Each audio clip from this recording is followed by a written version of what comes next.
Tutok si Keki Not in Iran.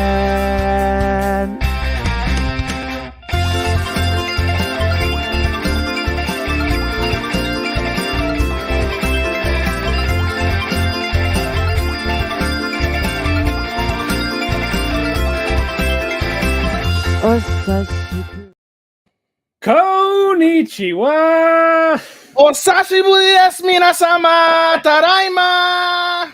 Hello, everyone, and welcome to the holiday season of Talk to Keki. Ethan is back from being kidnapped by the cartel. Yes, I just had to pay a healthy ransom and The do some holidays are questionable here. things. I had to do a little questionable things, but all just to be reunited with my on-the-air boyfriend, Matt. He says, about time. That's right, Chris. About damn time. The holiday season's here. How much anime can we cram in one day from trying to catch up? I'm Matt, and to join me, the guy who escaped the cartel, who fought orphans just to get here. Ethan, what's going on? Yes, I'm like Cody Rhodes. I ended racism in Mexico. It feels so good to be back. I am so not on and off, like he's actually here. After 10 weeks of being behind on the fall season, I am back. And Chris, you're online. Thank you so much. Yes. I thank Sean in our group. I wish you use Facebook, you weird motherfucker. Well, he does. No, he just uses Messenger. That's it. Let him in the group. He's with another bunch of fucking nerds. Yeah, I'll let him with the co-host chat. Okay, fine. Yeah, I'm the co-host chat. That's cool. Yeah.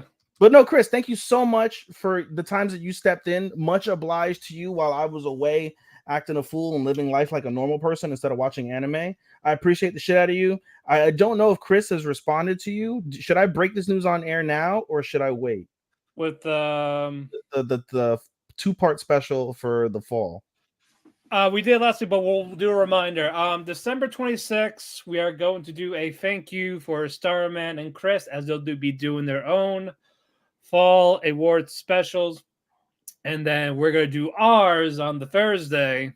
And then the next week, all 4 of us will be in the same room for the first time, talking about the end of the year awards. And that's going to be a 2-day thing.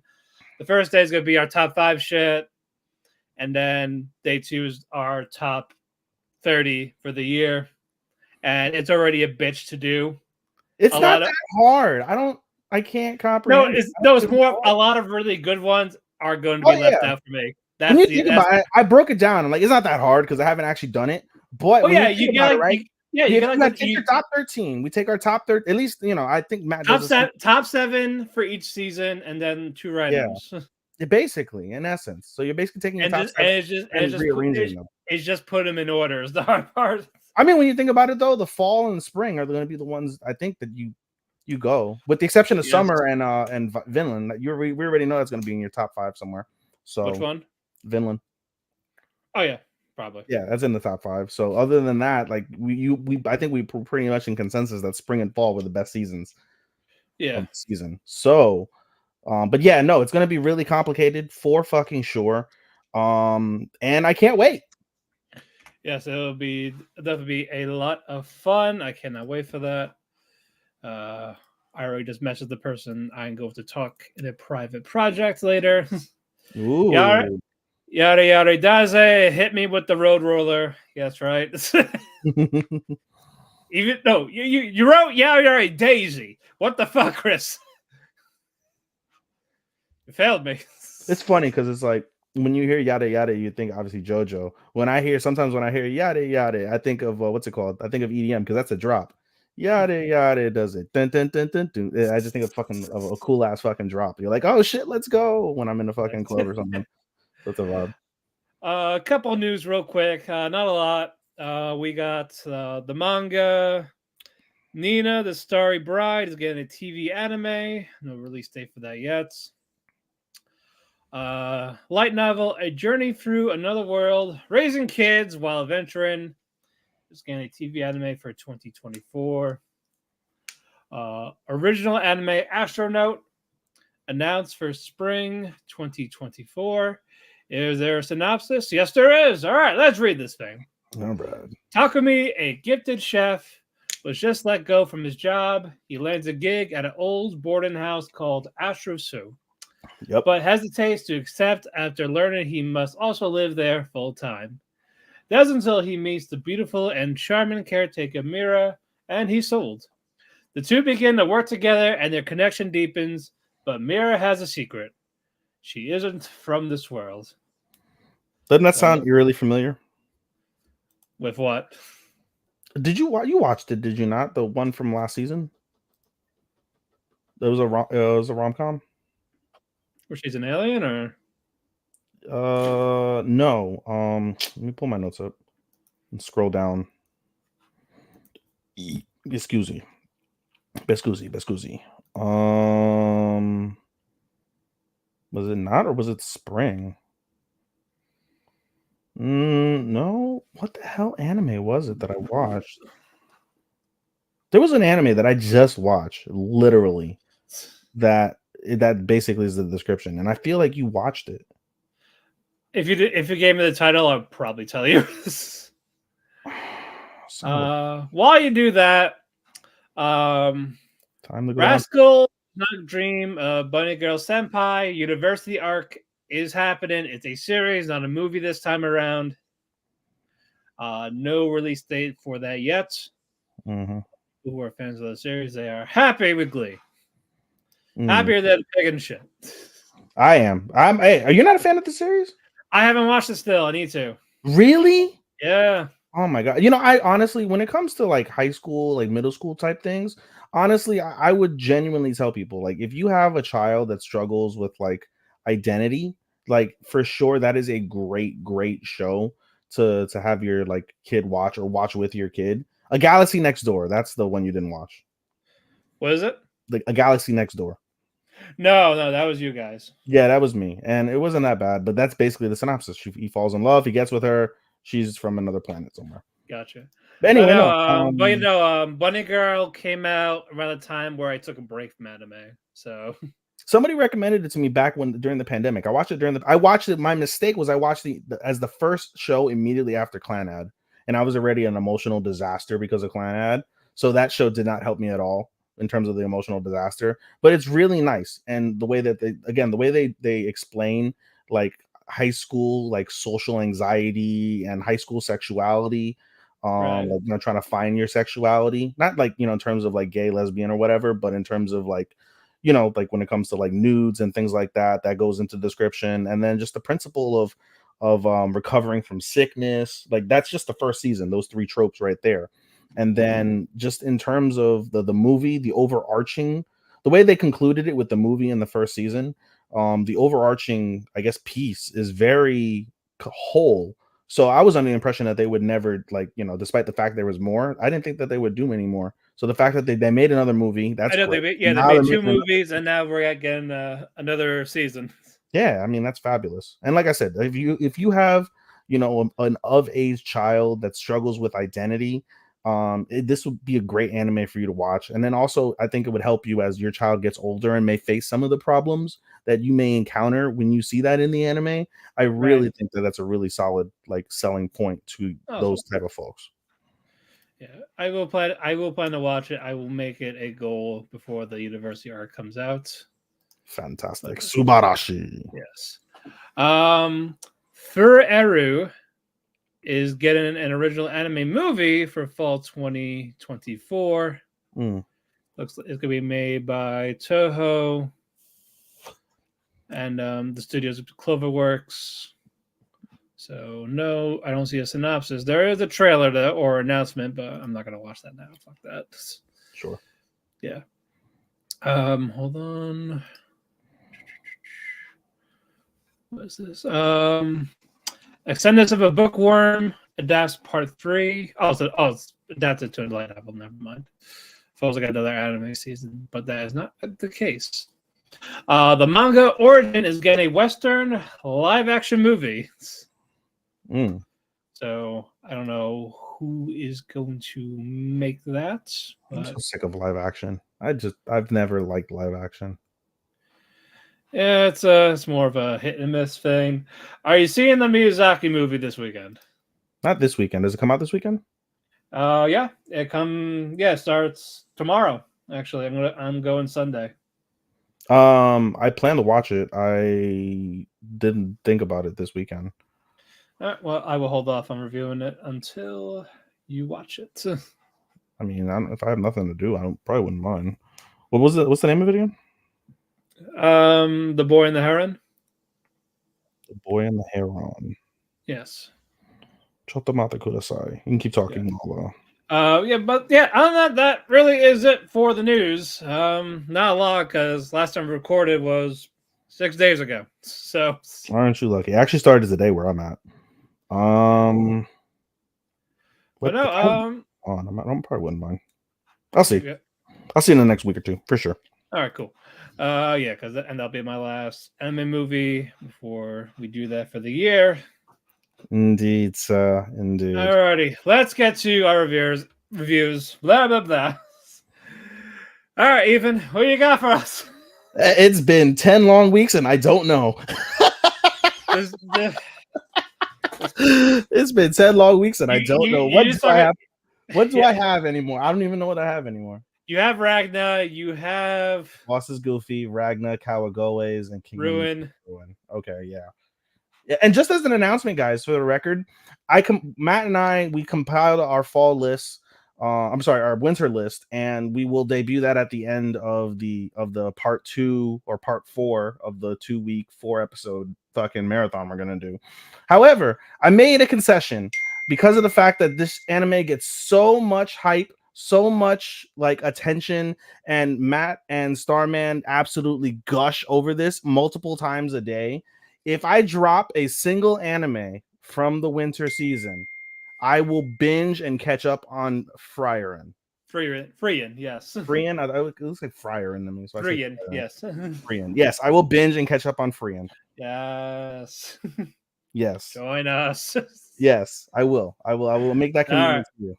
Excellent. All right, let's start off with how do I even approach this? Because they haven't heard basically they've heard about Ragna, they've heard about Ruin, thanks to these two, thanks to Starman in particular. And I think Chris is watching both as well, right? Yes, he is. He's watching everything. He watches everything on the planet. Yes. Do you not do anything with your life, Chris, other than watch anime? No, he does. I feel like we should chip him, bro. We should buy him a hooker for Christmas. No. He's an Amazon. He's an Amazon driver. All of my friends are there. Also, he's the son of a bitch leaving you packages during the day. Yes. All right, let's get to it. I'll save those for last then because those are two of my. Actually, no. I'll see. You can do it however you want. I'm gonna start off with the worst one of the 4, Kawagoe Boys. So just an update in terms of Kawagoe Boys, because you guys haven't heard about that for a while. They've got a quote unquote full ensemble. They have 10 members. It's been, Jesus Christ, so long since I even talked about Kawagoe Boys.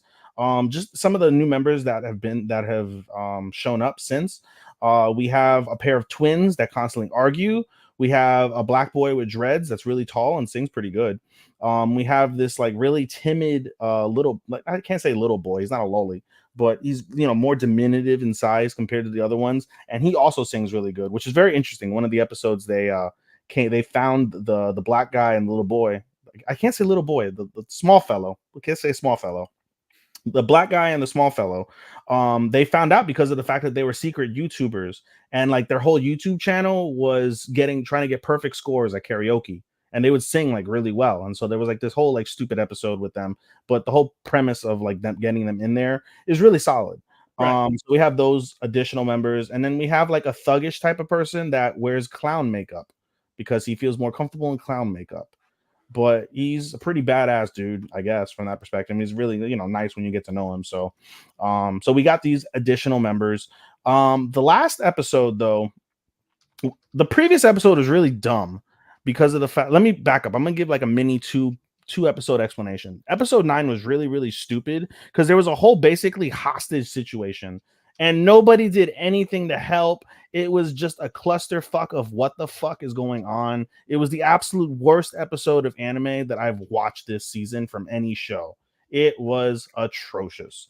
Right. However, they did follow it up in episode 10 really solidly one of the main things about episode 9 in Kawagoe Boys that was really dumb is there was a comedian YouTube type fellow that was like in the middle of a hostage situation, ordering food, dancing naked, damn near, like all he was wearing like underwear, all for like likes and like comments on his videos. And I'm like, what the fuck? Who the fuck? What is going on?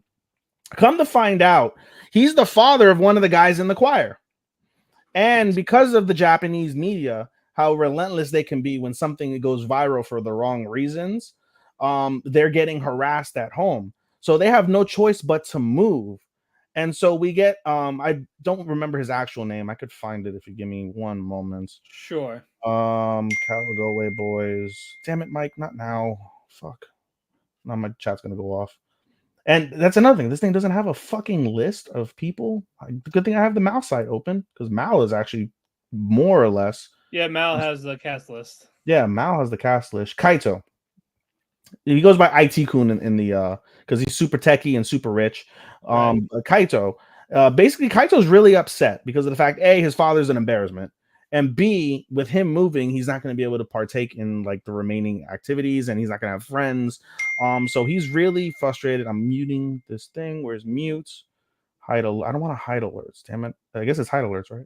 Yeah, hide alerts. I'll hide alerts. Anyway, so he's really frustrated, upset, and the whole episode is built around basically trying to like he's in a down mood. He's been skipping the classes, and eventually it comes out by a string of luck, basically fate, I guess you could say, that he is going to be moving. And so there's a mad dash from all the members of the choir to try and get him to stay. And the father's, he's very quirky. He's not a bad guy. He's just super duper quirky. And Kaito loses his shit. Not Kiyomiya. Kaito loses his shit. And so he's like, he basically yells at his father. He's like, you are the way you are. And that's why mom left us. And we get a flashback to where basically the mom just straight up like abandoned them. Just like, I'm not coming home. Don't look for me. Fuck it. That's it. And so he's upset about that. But at the same time, we have the teacher, Hirono, and he's just super duper pushy. He's really, really, really annoyingly pushy. And so he's sick of this shit too. And so he just tells his dad, just fucking drive. Just drive. I'm done. I'm done. I don't want to speak. I don't want to talk. I don't want to look at nobody. Just fucking drive. And they drive. And then basically everybody goes back to the school, and impromptu, that like when you get the graduation and they fill the board up, they basically did that with the chalkboard in the music classroom, except they filled it up with, we'll miss you, we love being with you, come back and see us, come back and sing with us, the choir's not going to be the same. And they basically play a song that he wrote for the choir over like the little speakers that they have with this little tech bot thingy majigger. And so it makes both the father and Kaito, shed a tear. But regardless, life moves on for them, at least in the current time frame, and they're off to wherever they're off to. So I imagine he'll be back, but it was still a nice episode considering the follow-up to the most trash episode I saw. So that was nice. Nice. We'll go with God damn it, where's my list? Fuck me. We'll go with Kingdom of Ruin. Kingdom of Ruin's kind of slowed down a tiny bit. However, this last episode of Kingdom of Ruin was actually really odd but solid. So off the heels of the previous week where they end up meeting up with the gang, and they end up like knowing like, oh, where's the next hamlet, like where's the next village, like major town, metropolis they called it, where's the next metropolis. They direct them like wherever the fuck direction to the next metropolis. They enter the metropolis, and it's a rundown ghost town, skyscrapers and stuff, but it's a rundown ghost town. And the eerie thing about this ghost town is that they have like what appears to be like sexually suggestive like billboards and things of that nature. And I gotta get the name of this character because so many of the characters fucking blend in my life nowadays. Where is nope, that's Forbidden Deduction, wrong one. Here it is, Kingdom of Ruin. Doroka sees a woman, butt naked woman on the ground, and she runs over with her coat to try and like shield her. However, what's his dick? Adonis is like, no, be careful, get the fuck back from her. Come to find out, it's a sex robot, and the sex robot is all fucked up. And basically, it's a little bit like World's End Harem, where like the guy needed sperm or the women need sperm in order to live. One of those, and one of those. So she needs sperm to live. Yeah, they need to have sex in order to live. And so the robot sees Daroka and was like, "Oh, you're a woman, but any sex will do. Let's have sex." And so Adonis comes and shoots the robot in the head. Bang, bang, bang, executes the robot. Well, fuck. So they go around, they see like I don't know what type of like a hotel or something. They walk into it and they find an orgy. However, when they open the door to the room where the moans are coming from, the smell of death like hits them. And they what's it called? They look and basically the sex robots are fucking like a decomposed corpse that died there. Yeah. So Adonis just fucking puts them all out of their misery. Bang, bang, bang, bang, bang, bang, bang, bang, bang, bang, bang, bang, bang, bang, bang, bang. Just shoots them all, kills them. However, before he does that, though, there's like a sense of self with these robots. The robots are saying, why is our lives like this? Why are we programmed to do this? Why can't we stop? Why can't we just be normal like you people? Like, what is going on? And, whatever. So, Adonis puts them out their misery. And then there's basically a conversation where the leadership of this like metropolis basically shipped off all like women like and children, and they just imported all these sex robots so that way horny fucking men, rich men, can just fuck to their wildest dreams. However, it's not sustainable because of the fact that sex robots can't have children. You need a new generation to keep a metropolis going. So that's why the town went to shit and everybody's dead or gone. So that was an interesting parallel from that perspective. The final piece of that is basically Adonis there's like a pile in like the city center, and it's all like these like fucked up like sex robots. They're all like broken down in some capacity, and Adonis basically puts them out their misery by like electrocuting and short circuiting them so they all power down, and that's it. So he does this. However, throughout the episode, I guess there's people chasing him from the capital. They're trying to like kill him and the other witch that he's with, even though they don't really know she's a witch yet. And so these two people come, they're trying to chase him down, and I believe it's the queen's like top aide, who we see is basically a wizard himself of some capacity, some sort of wizard, and he kills them instantly. And now the episode ends with like the wizard facing off against Daroka and Adonis as we head into tomorrow's episode. So not bad. Very weird, super fucking weird, but not bad. Moving on, Ragna Crimson. The stories really focus more on Crimson trying to like negotiate their freedom and trying to like plot a way to get back to the town and try and regroup after Ragna basically thwarted his plan. It's so weird saying his. To me, it's a her. Crimson's a fucking her. I don't care. It's a her. But in any case, what's up, Starman? What's up? Oh, is there? Hey! Yeah, Starman. How you doing? Yeah, he's gonna say his. Says his. He's gonna say his. I don't care. It's a her to me. Anyway, so Crimson, I gotta do the they them thing with Crimson. So Crimson is just trying to like negotiate their way out of this circumstance, right? And we still see our queen, whose name is escaping me right now. Ragna Crimson, not Ultimalia. Oh, she's not even here on the fucking list. Do I have to go back to fucking this thing and look it up? I guess I have to. Yes. Ragna Crimson. Ragna Crimson. Do they have like a full character list? Is the bigger question. Yeah, they do. There we go. Starlia. So Starlia basically is still smitten over Ragna because of like his powers and whatnot. So the episode's got a lot of comedy basically where she's like still smitten, can't even look him in the eye, and she doesn't want to listen to Crimson. Crimson's still trying to negotiate, and like, I'm shocked you saw the episode when he revealed he's in disguise because he's one of the dragons on the round. Oh yeah. Nah, yeah. I'm caught up, but freaking right. Are you saying you're shocked because of the episode, or saying you shocked I watched it? Because I've been watching the show and have been liking it, so I'm confused, Starman, on what you mean by that. But in any case, just a lot of back and forth in terms of like trying to plot it out, and then eventually they agree to like work together temporarily so they can do what they can do what they can. However, one of the key piece, Crimson's in deep cover. Yeah, she is. They are. He is. Whatever the fuck. The dragon is in deep cover. Yes. You could just say their name. I'm so used to his her pronouns. I can get used to they in certain instances, that, but I know. Fuck. Anyway, so one piece though that Crimson does mention is that during recon and surveillance, the people from Starlia's group are saying like the dragons, like they're not moving. We can get close to them. They're not even attacking. Like what's going on? Crimson does reveal that they attacked the capital and they almost killed Ultimatia. And so that sets up like a whole like different conversation that goes on.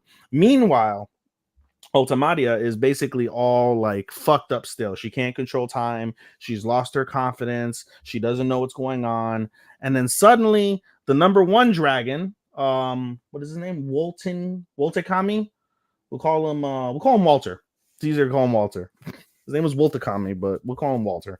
Walter basically comes over to the queen's, to the progenitor's what's called bedside, and just like kind of harasses her, like really like is talking shit, like really making her feel bad, like torturing her because of the fact that she's now like she's got PTSD over the silverine like swords that Ragna used to almost kill her. But when she's enraged, she's able to take the sword that she's so scared of and try and slice Walter down. And so Walter basically is like, hey, you see what you did there? You were scared of these swords. You were scared of my words. But when you were pissed off enough, you sliced me. So the key is that you've lost confidence and you need to find your confidence. And she's like, it's easier said than done. Like she's really upset about this. And basically Walter is saying like, listen, right? Just speak with your heart. I serve you.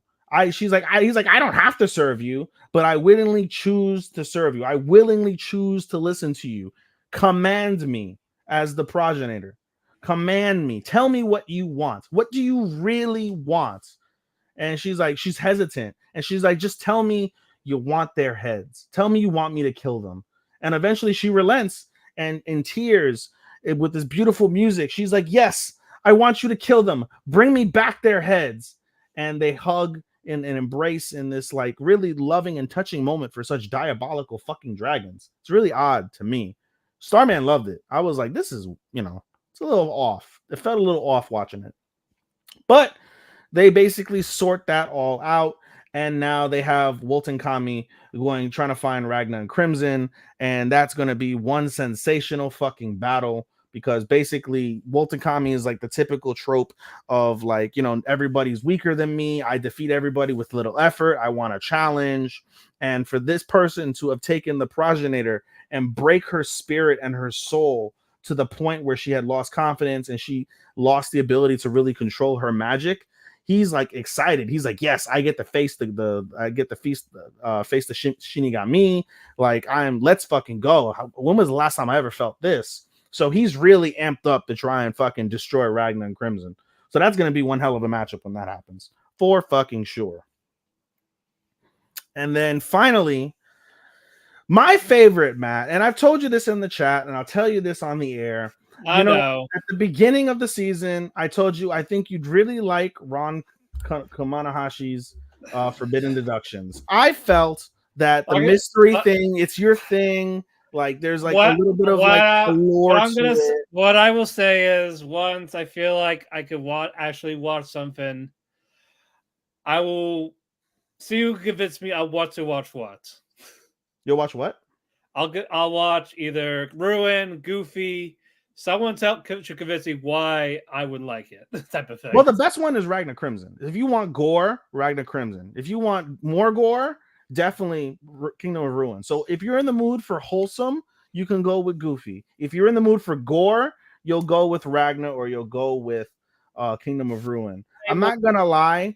I will watch some clips on the various shows, and whatever I dig more is what I will pick.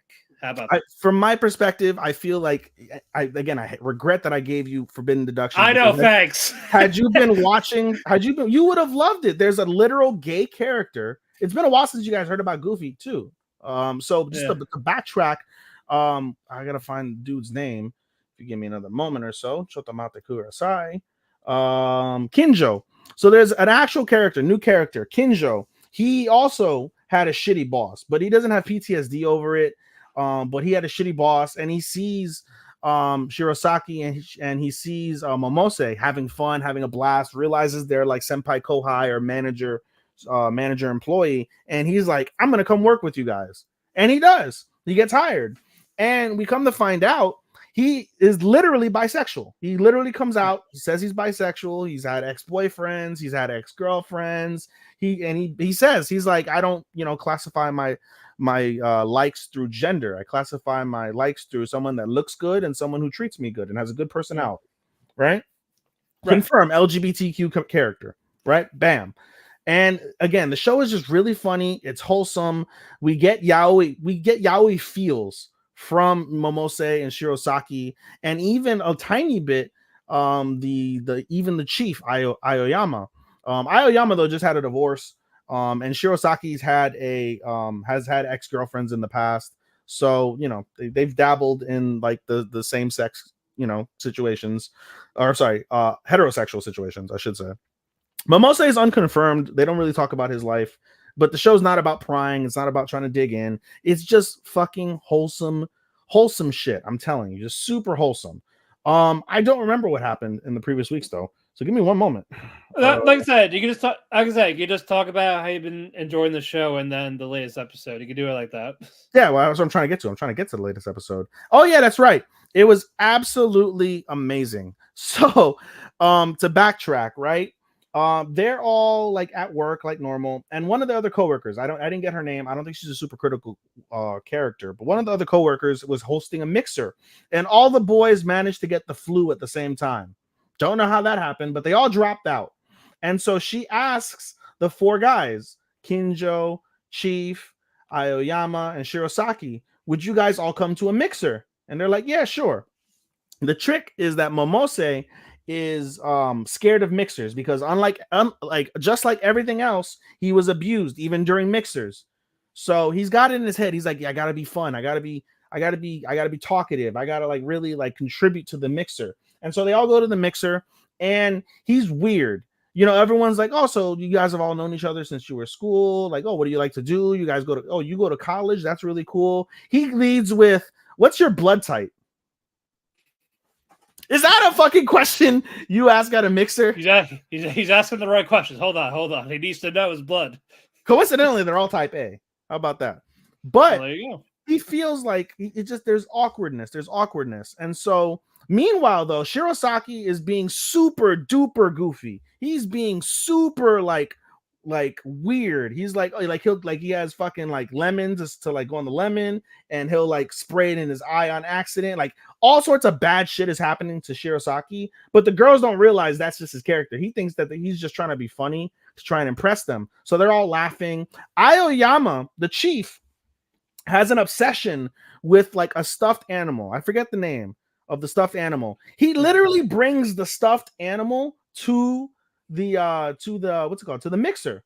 Oh, keep in mind, let me backtrack on that. When he got divorced, he felt lonely, right? He's like, I bought a beautiful house, then my wife divorced me. I feel so alone. So he bought a giant fucking stuffed animal, and that's what he comes home to. And they have little stuffed animal children, and he has a bunch of stuffed animals everywhere of the same type of stuffed animal. So he brings one of them over with him to the mixer and is doing like ventriloquist shit, like the shit you do with kids. Like, that's not how you're supposed to do it. What are you talking about, silly? And like all the girls are loving him. Absolutely love. They find it hilarious, right? And so when what's it called? Kinjo and Aoyama, they go to get salad, right? And they're like, oh, like Kinjo's like, wow, you're really like putting your all into this. Like, what's going on? And one of the girls catch your eye. Which one? I won't go after if that's the girl you want, Chief. And he's like, no. He's like, I'm thinking about Momose. So Kinjo's like, oh, you want to get with Momose? Wow, I didn't know you swung that way.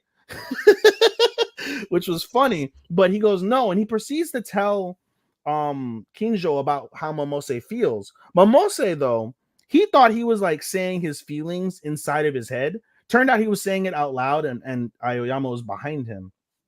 And so there's a prevailing theme in this episode that occurred in episode 8. And it is basically using new experience. The theme is using new experiences to wash away the memories of bad experiences of the same kind. And so, Momose comes over to get salad and notices them talking about him. And he basically, he doesn't shy away from it. He tells them everything that's going on.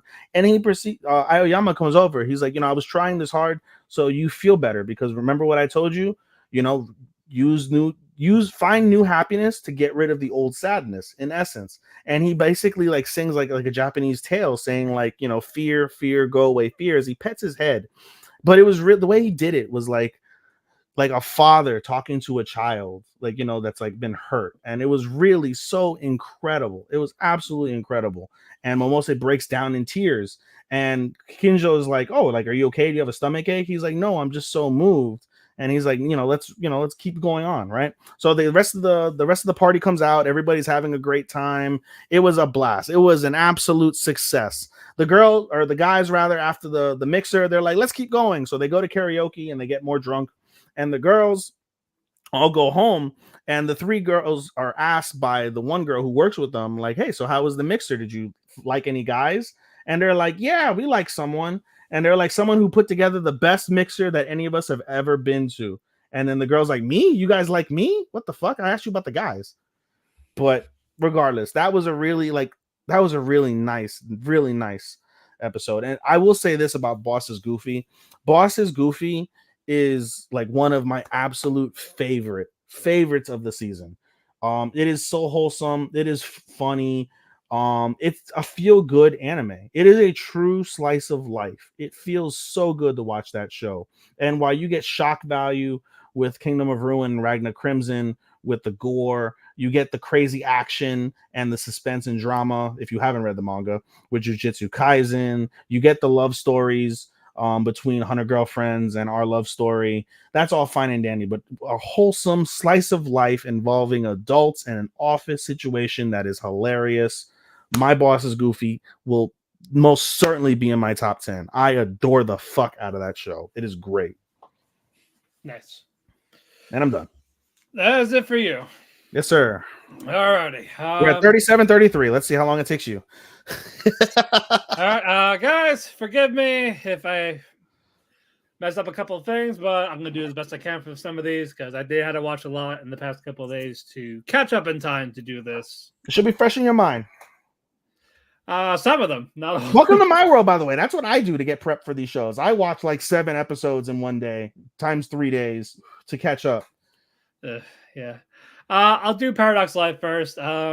We got the last rap battle for the qualifying round. Bay has beat Akan Yatsura, so that means Bay will take on Cosmez in the finals. So right now, it's basically a training camp / hot spring episode. So it's basically the Bay's getting R&R, and coincidentally, the other rap members, rap groups, all coincidentally show up to this hot spring spot for different reasons. Like for Cass Whiskers, it was basically their car broke down and they were over there like, oh, that's fun. Oh shit, you guys are here. What are you doing here, basically? Hold on. Oh, forget that. But anyway, yeah, it was just that. It was all the members bonding. Alan's looking forward to his rap battle against Cosmez. There's something about like this special creature that roams that area that they're staying in for the hot spring, and is believed to bring good luck to those who capture it. So that's what Alan and Satsuki decide to do, try to look for this thing. But it's more of not much there, but it's just more of this. Everyone is getting more familiar with each other, and we finally get our kind of main baddie. It's Alan's father, the one who basically told Alan, like, fuck your rap music. You were a gifted classical musician. You threw it all away. Burnt those rare records and all that shit. Burn it. Yeah, he burned it all. So he spent money on that. And it's like, nope. Let it burn. Exactly. Let it burn, baby. But yeah, I guess he is looking for Alan right now. I guess that is going to happen soon. And from what I am seeing from the people that follow Paradox Live outside of the show, a lot of this episode was 99% original. Original content from whatever the videos are, manga, stuff like that. But so yeah, no music for this one. That's fine. I'm sure. I'm hoping we get the songs from both groups when they do the finals, instead of just skipping it or just doing one and not the other one. Because that was really my big complaint for this. Like basically, I want to hear the songs from these groups, not just one. And it's not every episode. So it's like, okay, what was their other song to make that team win? I want to know. So yeah, outside of that, not bad. It was a relaxing one. Nothing at stake for that one. Let's move on. Protocol Rain. Yeah, Team Fox won. They finally got their first pay, which is 300,000 yen for playing video games in this tournament thing. So you know what, everyone, they all got the split share, and one of them actually gave the money to Shun for his sister's rehab so she could walk again. He's like, yeah, you know what, I want to help you out, so you can have my share. And they all eventually they all give Shun the money, so he's got like over 1 million yen, like 1,500,000, and then Shun told his mom about it, and the sister Mio, she's being so ungrateful, like, I don't want to do it, I don't want to go, I don't want to leave my Oni Chad. No, I'm not a burden, damn it. So she's being a spoiled brat, and the mom just smacked her across the face. Smacked the cripple. What the 5 fingers say to the face? Yes, slap. Slap. Cold-blooded. But yeah, the mom's like, it's a very nice gesture. Thank you. I will hold on to it for now. But fucking Mio, grow the fuck up. Because she really does not want to go to this rehab. She does not want to leave her brother. She's a little sister with a Starman's laughing, with the big brother complex, and she got legs, but they don't work. So Mio's pouting, calls him Baka. Like, no, fuck you. Baka yada. Yeah, don't talk to me, motherfucker. Motherfucker. Yes. Motherfucker. But fucking Bruce Pritchard. Yes. So oh god. What'd you call it? You and Nozomi, they visit, and Mio sees it like, oh, I see. These two hussies, they want my brother. Not on my watch. But the two girls left. She says something to get Shun upset, and it's made Shun run away from the apartment. And Mio's like, wait, Oni-chan, wait. She's like crawling to the door to get out. It's raining out. She's trying to get to the steps, and she fell down. Hallelujah, it's raining. Yeah, she fell down the steps. Of course. Yeah, so she's on the floor in pain. That's something more satisfying than somebody fall downstairs, I feel. I was like, when she got in pain the second time, like, it is funnier the second time. First slapped by the mob, and now this. Oh man, never seen a girl with no legs beat her satisfying, but yes. Edit that out. Nah. But yeah, we discriminate against cripples here at Talk to Keki. We do not. We do not. But Mio's a bitch. Hey, no, if you're not only are you crippled, but you're a dick or an asshole or a bitch. No, 100% we discriminate against you. No. She's just a spoiled brat with a brother complex. No, stop. No, you just called her a bitch. Why would I not discriminate against a bitchy crippled person? Because they're crippled? That's God. paralyzed. That She's God knew. paralyzed. She's If paralyzed. you're crippled and you're a bitch, God knew that you were a shitty person. That's why He made you crippled. He's like, well, Well, you no, can't have all the best she things in the she world. is That's why that you're way. crippled. No, she is that way because of Shun, because he didn't want to take her to. He didn't want to take her to outdoor activity, so the father did it, and the father died in the car accident. But anyway, while Shun was running away, Naito, the guy from the rival team, is like, "Oh, there you are! I was looking for you." Coincidentally, You said Naito. Well, saying the quiet parts out loud. Yes.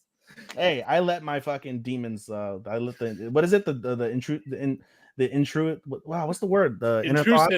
Intrusive thoughts. There we go. That's what I was looking for. Let the Yes, intrusive thoughts. He's been battling this up for like 8 weeks. So Oh, I can't wait. This is great. Yes, I he got has. so many more comments to I derail this know. podcast tonight.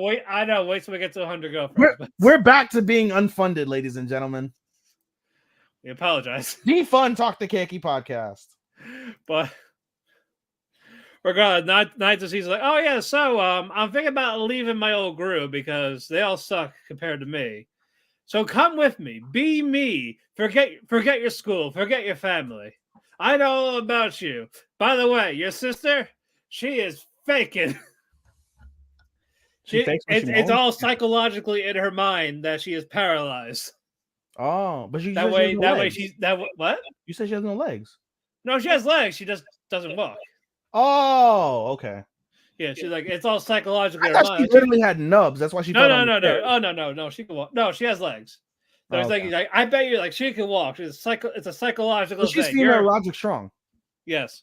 Okay. Adam. Oni Chan. Oni Chan. Like what? Oh, my bad, bro. The worst shit on AEW. God, it overstayed as well. He had a good promo though last week. I didn't watch. I didn't watch. I was busy catching up. So. It wasn't a half decent. It wasn't a half bad promo. Yeah, but anyway, yeah. Shun's like, no, you're wrong. Stop it. I don't want to hear it. Blah blah blah blah blah. He runs back home. He sees her on the ground. He picks her up. Like, let's get you inside. Let's warm you up. Episode ends there. I'm like, what the fuck? What on earth just happened? But this is not a good show still. I keep it just to make fun of it. We gotta have me and Chris just laugh every time something stupid happens. Like Mio getting bitch slapped by her mom. But anyway, Stardust Telepath. It's time for the Nationals for the rocket launch in K's group and Umika's group. K's up first. She's done it before. She's like a pro at it, basically. Launches in the air, uses 3D printing to help it out for aerodynamics and everything. And perfect score, as you expect. Great job from them. Yay. Time for Umika's turn. She is having stage fright because she hasn't talked in public before. She's getting shy about it. Eventually, she gets up there, does a little speech. And you find out they failed their test. They failed the rocket launch. It wasn't, basically, the launching didn't go well. Wasn't the right altitude. So because of this, they didn't advance. And so because of this, Raimon, the one that built the rocket, who knows about rockets, like properly, she's upset. She's pissed. He's like, I belonged here. You fuckers ruined it. Yes. Like, this is my thing. I could have done this without you.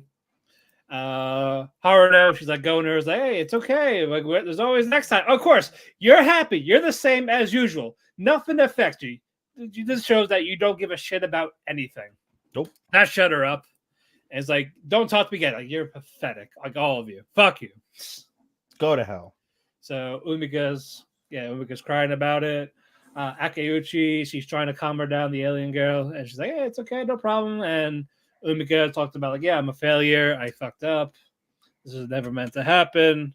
Mm-hmm. And she's upset. She tells people, like, you know what, clean up without me. I need to be left alone. So she's all choked up about it. So the next couple of days, Umika's like, she's like feeling sorry for herself because she doesn't know how to do anything. She doesn't know how to build rockets. It was just an idea to go to space for her friend Nakauchi, who is the alien girl. all go to space together.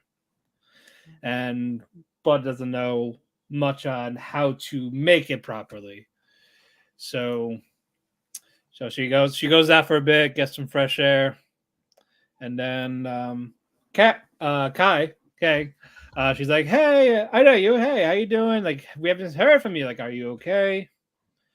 And she actually cheered up Umika a bit, like, like, I actually liked the launch of your rocket. It was like a simpler thing, like just the amount of effort you guys put in for beginners. Yeah, like I was in awe about it. And Umika actually talked about why she liked rockets, like why she wanted to do this, about going out of space. I know why she likes rockets. Not that kind. So Kay's like, oh, I said, like, no, it's not silly at all. You have ambitions, you have a goal, and you talked about not fitting in. I don't think that's true, because you had 3 people that, like, hey, you have this. Okay, like you had people that supported you. Like you had a fun activity with people. You weren't alone at all. So that made her happy.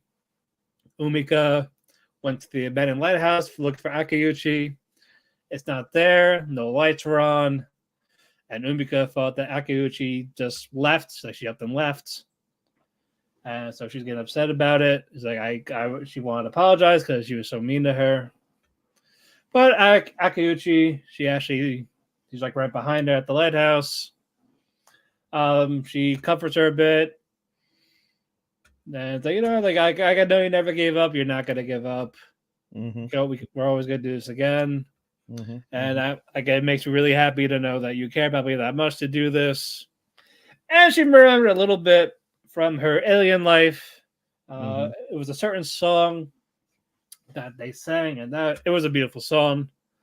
And Umika is just happy with Akiyuchi again, my wholesome Yuri couple. And now I guess the goal for the next episode or 2 is to get Raimon back and Haruna back to make the team make the band go back together. Very nice one. All right, let us go with. Hold on, I don't want to make sure I don't forget anything. All right, I'm in love with the villainess. A new character is in play. The love rival is here again. All right. Minaria. She is the one that Claire calls her big sister. Minaria is a tomboy.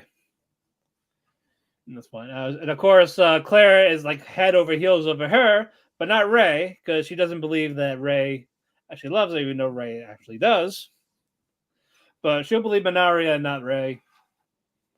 Minaria is actually a 4 elemental caster. She's the only one that can cast 4 elements. So I'm like, oh god. So she's like a big deal, and now she's a part of the school.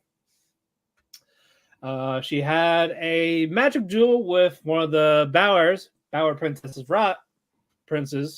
Rod. So Rod had put up a good fight, but Minaria was able to manipulate one of those 4 elements to get to defeat Rod. Minaria is trying to get to Claire a bit, like talk to her a bit, but Ray's not having it because she's jealous as fuck. And then all Claire, Ray, Minaria, like the Bower brothers, and the girls were there. So like, hey, so who you loving all this? You is like, oh, so Claire, that means you like Ray. Like, nope. If I were to go for the same sex, it would be Minaria, and she says it right in front of Ray. And then Minaria was whispering something in Claire's ear, and now Claire's blushing. And Ray is just losing her composure. It's like, oh man. So Claire has a thing for tomboys, it seems. I mean, there's something cute about them, like especially. I love tomboys. So there's something about that, yeah. Like like seeing a girl in like a basketball shorts and like a t-shirt, a baggy t-shirt or something. Like there's something a little. Or does like just like being themselves, not following like a gender norm type of thing. Like like adventurous. Yeah, there's something sexy about that. Like exactly. Can't wait to get you in bed. Exactly. It's like you're one of the boys, basically. No, I don't think like that because that feels a little gay. So, If you think about it, yeah, that feels a little gay. kind of bub with tits, but if you really get to the nitty gritty, It's like, bro, like tomboy Billie Eilish, even though she was like under 18, not saying that, but like that type of thing, like, right? like now Billie Eilish, ooh, I'm like the guy turning around. Yeah. So we got 2 more episodes of this already. So the penultimate will be this Monday. But from judging by the previews, it looks like Ray's gonna have a magic duel with Minaria. So I wonder how that's gonna go because Ray can only do 2 elements. Well, Minaria has 4. Me for the bitch. Let's go. Basically, I think that's what I was gonna be like. If I win, like you leave Claire alone. If not, like, I'll stop being Miss Claire's maid. I won't do anything like that. I won't ever see them again. Fuck this. Yep. But no, when we find out why Claire likes Minaria, because Minaria was the one that comforted Claire when her mom died when she was a kid. Where's Christian Cage? Like, hey Claire, I heard you have a mother, and your mother's dead. Oh God. I had a mother too. Yes, and I'm sorry that she wasn't around when I got in the picture. Just ask you would Ray. have a new dad, because you would have a new dad with me. Oh my God. I love Christian, but he's great. He's the best thing on AEW television. I know. Him and Swerve Strickland, best things on AEW television. Yeah, but Claire thought Minari was a boy, but no, Minari's a girl, obviously. I was like, oh shit. Takes off her pants. Wow, you're missing the one part I thought you had that I wanted. It's not Bishoku Tensei. It's not a Rudy Sylphie moment. It's not Rudy and Sophie. Like, wow, yours looks different than mine. Why is it shriveled? It's not cold. Wait, hold on. Why is it smaller than my fingernail? All right, let's get to Dark Gathering. I'm back. Did you miss me? I did. I did. Who else is gonna take fucking the podcast to such extreme lengths? Yeah, that's true. Let's. I'm trying to remember where I was. Let's focus. We're down to like the last part of the battle between Odogiri, Yaoi's concubine spirit against the boy spirit. We're getting to the climax of it. Very fun fight with the concubine. Was able to finally beat the boy spirit. Yaoi gets to it, tries to catch another Pokemon, basically. Says, hey, do you want to come with me, type of thing. And then the boy's like, I don't, like, yes, just take me away. I don't want to be near my mother anymore. Because it was the mother that killed the boy and turned him into meatballs. Oh. Yeah. Yeah, so basically, this boy spirit, he gets power by eating meatballs. Like, when it attacks someone, it produces meatballs. Like skin or like meat or like blood. It turns into that and he eats it for the power. And so he's a meatball cannibal. Yeah, because of his mother. That's what the mother did. It's fucking wild. It was fucking wild. So, but anyway, they finally beat this ghost. And they have another one Pokemon for the collection. And you're like, oh, what about the person that died? It's like, oh yeah, I guess we got to file a police report, basically. I guess we got to report them that they're dead. No, it was hold on, not Shami, the sister. Of like this powerful. Oh no, sorry, it was Shami. It was Shami that died, and they encounter the older sister Namiko, who was another spiritualist. And Yaoi gets up to her like, hey, like I'm a big fan type of thing. And Namiko's like, hey, you should join me. Like, I was like, what do I gotta do? Oh, I'll train you in 10 years. You'll get all the good shit, good artifacts and everything. And you'll be a pro. It's like, I have stronger cursed spirits, so I declined. It's like, wow, she declined, motherfuckers. That's right, Starman. I can't eat them no more. Can't eat those meatballs anymore. So hell no. Yeah, so anyway, Namiko's like, well, shucks, worth a try. So, you know what? Here's my number. If you need anything, give me a call. But during this, there was a spirit that followed them at the Watergate. And unfortunately, the police officer met its fate. Rip. With the spirit. It had 2 days till retirement.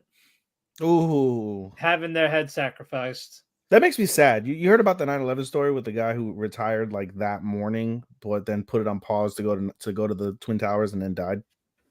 Yeah, fuck. That's fucking, yeah, it was sad, bro. I know that's sad in general, but I mean, anybody, but fuck, you know? Right. The morning I'm literally about to sign my paper and turn in my gun and badge. Twin Towers are down. Nope, not yet. Let's go. Never to come back. Fuck. But no, I felt bad for the boy spirit because after everything that woman put her through, Yeah. still consider her a mom, even if they hated her, type of thing. Yeah. Like, holy shit. But it looks like the next spirit is gonna be like some type of doll looking ghost. How many episodes of this are left? 3. Oh, this isn't gonna end after like the first. Oh season. No. I think the rest of this is gonna be collecting the ghosts, and then season 2 we'll finally get Yaoi Wakami. Mm-hmm. And then her main goal in the first place of why she's doing it to begin with. Mm-hmm. Because there's no way in hell they're gonna wrap this up in 3 episodes. No. I agree. No, I feel And then plot twist, she turns 18 and then tries to go after homeboy. No, she'll be 18 in like 10 years. Ain't happening. Stop it. No grooming here. 28 still legal. No grooming here. It's not. We don't want Girl and the God Dog again. That is true. I've been meaning to like read up on Girl and the God Dog and see like I'm not reading shit. No, thank you. Like, where is it at? Like, how gross has it been? I'm curious. My sick curiosity, or how creepy is the guy still? Yeah, my sick curiosity wants to know. By the way, completely unrelated to anime. Did you see what I just posted in the wrestling chat? Hold on. 6-man tag at Final Battle. I don't care. It's supposed to be like a memorial of Jay Briscoe. So Wheeler Claudia beats the pin. It's like, what do they do? Like FTR. They're just there. I don't know. They don't have storylines. They're just, we're the best tag team. That's it. That's the storyline. No, you're not. Not this year. No, because Dax loses to everybody. Well, Cash has no matches. Basically. But anyway, let's go on. Freein, that's my last one. Mm-hmm. Basically, they get a new recruit, but not quite yet. Mm-hmm. There's a guy named Scene. He is the priest for the small village, and he's talking to Freein.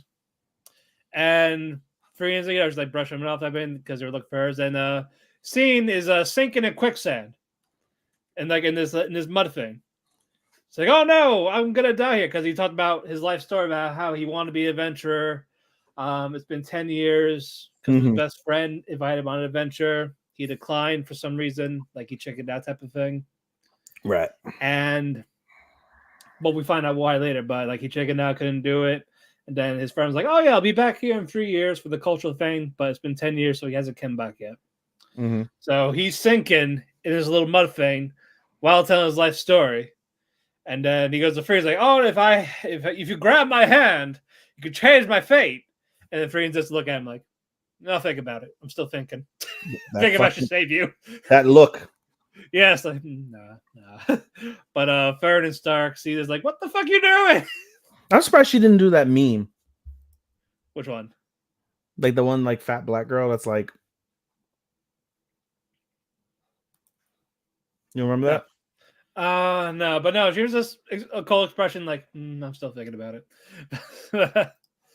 But Fern actually gets him out. He's like, oh yeah, how can I repay you? Like, hey, you want to stay here for the cultural festival? And they're like, nope, type of thing, because they gotta get going. They had to go to a big city so they can restock on supplies. And you see Scene's brother. They don't say his name actually. He's also the priest of the small village, and he's the one that's like more respected, because again he is the older brother. And he's like, oh, this Scene trying to get you in trouble again. He's like, nope, none of that. They tell him to go on their way. Like, all right, be on the lookout. Good luck. Watch out for poison, because there's poisonous creatures out there. And of course, Stark gets bit by a snake. Watch immediately. immediately as he was looking at flowers and stuff like that, got bit right away. So Damn it, Jake. yep, like damn it, Stark. So they took him back to the village. They couldn't because they couldn't identify the poison. Scene gets the poison out of him with a spell. And we hear from the older brother talking to the three, like, I really wish my brother did go on an adventure. Like, like someone he really wanted. He doesn't know why he backed out of it. So maybe you convince him to come with you or something like that. So there were all these various things. Stark trying to talk to him late at night when seen as gambling, drinking and gambling, smoking, stuff all the things a priest would do. Oh yeah, it's the Catholic Church. Yeah, exactly. But no, he sucks at gambling, and both Stark and Scene were knocked out naked. All in their boxers because they lost all their clothes in the bet. But Stark wasn't able to convince him. Fern tried to convince Scene. Nope. So Fern's like, so what does he like? Well, I know he likes older women. Well, I'm over 1,000 years old. This should work. Yeah. It's like we have an older girl for you right here. Like who? Like her? Like you don't look old. I don't believe you. And then Freed's like, well, I didn't want to do this. Takes her top off, tits hang to no, their toes. She's flat chested, but yeah. Say that I'm going to do the seduction skill my master taught me. Choo. Choo. It's like yeah, exactly that. It's just like, was that supposed to do anything? Oh, you're young now. When you're older, you understand. And it's like, damn it didn't work. It worked on the hero like 50 years ago when I did it to Himmel. And yeah, Himmel had nosebleed, passed out unconscious. It's like, no, he's dead. Yeah. He's like, you're awful. But no, eventually we find out why Hader, the priest from the previous adventure, when he was talking to Scene's older brother, he's like, hey, basically come with me. If you come with me here, you'll be like a more well-recognized priest. And the older brother basically declined because he didn't want to leave his brother behind or anything like that. So that's why Scene stayed, just to help out his brother. And then his brother called him an idiot about it. Like, no, like, actually go on an adventure. Like, do this for yourself type of thing. We're going on an outing. Yeah, but he actually agrees to do the adventure just so he could find his friend from 10 years ago. Is he dead? Is he not? So he joins the party. Great episode there. And all right, let's move on. All right. But no, we got our party of 4, like the old days for her. We got the mage, we got the fighter, we got the priest. Let's do it. Let's go. All righty. We got. Hold on, I'm gonna count how many we got. 13. Also, no Vexations of Shut-In Vampire Princess this week because it is a recap. That's why I did not talk about it. We got 1, 2, 3, 4, 5, 6, 7.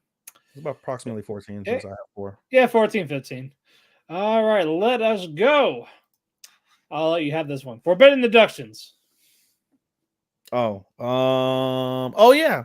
They're tired of my voice from like 6 weeks, so I'm gonna give you time to shine this week. You're gonna give me time to shine this week. I gotta remember because I'm actually on time. Yay! Yes.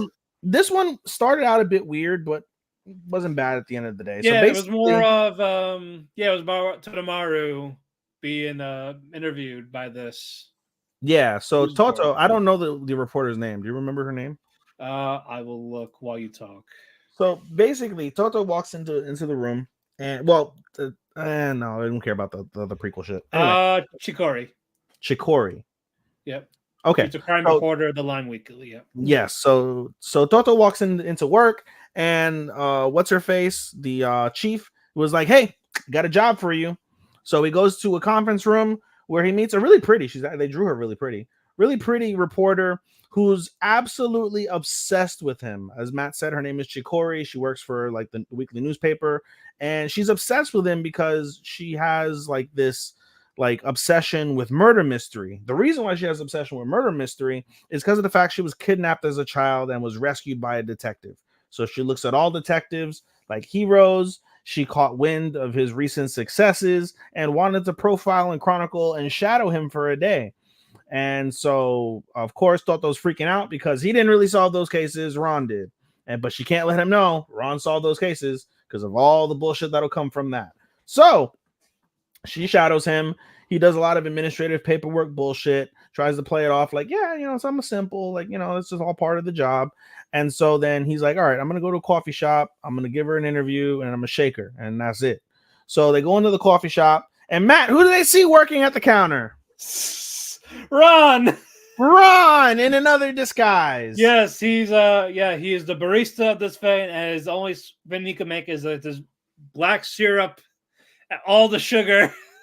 That's the only thing he offers them. We find out he can make lattes. We find this out because there's a group of 3 girls that walk in and they all ask for lattes, and he does a really nice like latte. He even draws like the little like the drink art, a platypus, of a platypus, and it's a nice looking platypus. Like he really he knows his shit, and they're like, wow, it's impressive. So basically, they're going back and forth. Chikori thinks Ron is like a bit weird. Like, why do you have this obsession over Toto? Like, what's going on? Like, what the fuck is going on? And all of a sudden, as Ron and Toto are talking on the side about how Ron hasn't gotten any cases recently, what happens as usual before them? And a girl who takes a sip of the latte dies from poisoning. Yep. Yes. And so they tarping off everything, and basically the reporter is like, she's excited, she is wet for this case. So now I can see Totomaru in action. Yes. And Totomaru's like, shit, I don't know what the fuck I'm doing. So Ron can't tell her. I'm like, hey, it's actually me doing it, but yeah. So basically, he's struggling. He comes up with a couple things. He does his basic detective work. He does. But like he's struggling, and Chikori realizes like, oh, I thought he would be able to like just cinch this like that because he's so amazing, like, but he's struggling. Like, who is he? But credit to Ron's able to like through Morse code or eye glances or pee touches, I don't know, right, but he's able to give basically Toto clues that he needs, and he's able to put 2 and 2 together because he's at least good at that, and they're able to solve the mystery. And so comes the dramatic moment where they basically line the girls up, and we find out that it's a case of jealousy where the girl basically wants to be is always the center of attention, and her friend hated it, so her friend gave her cyanide and killed her. The only way because of her boyfriend too. Like, maybe my boyfriend liked you. Yeah, even my ex-boyfriend liked you. Like, yeah, I just want to be the center of attention for once. So pure jealousy. We find out that they're able to find out because of the fact that she's a social media nut like me. She posts all the time. She's always in the center.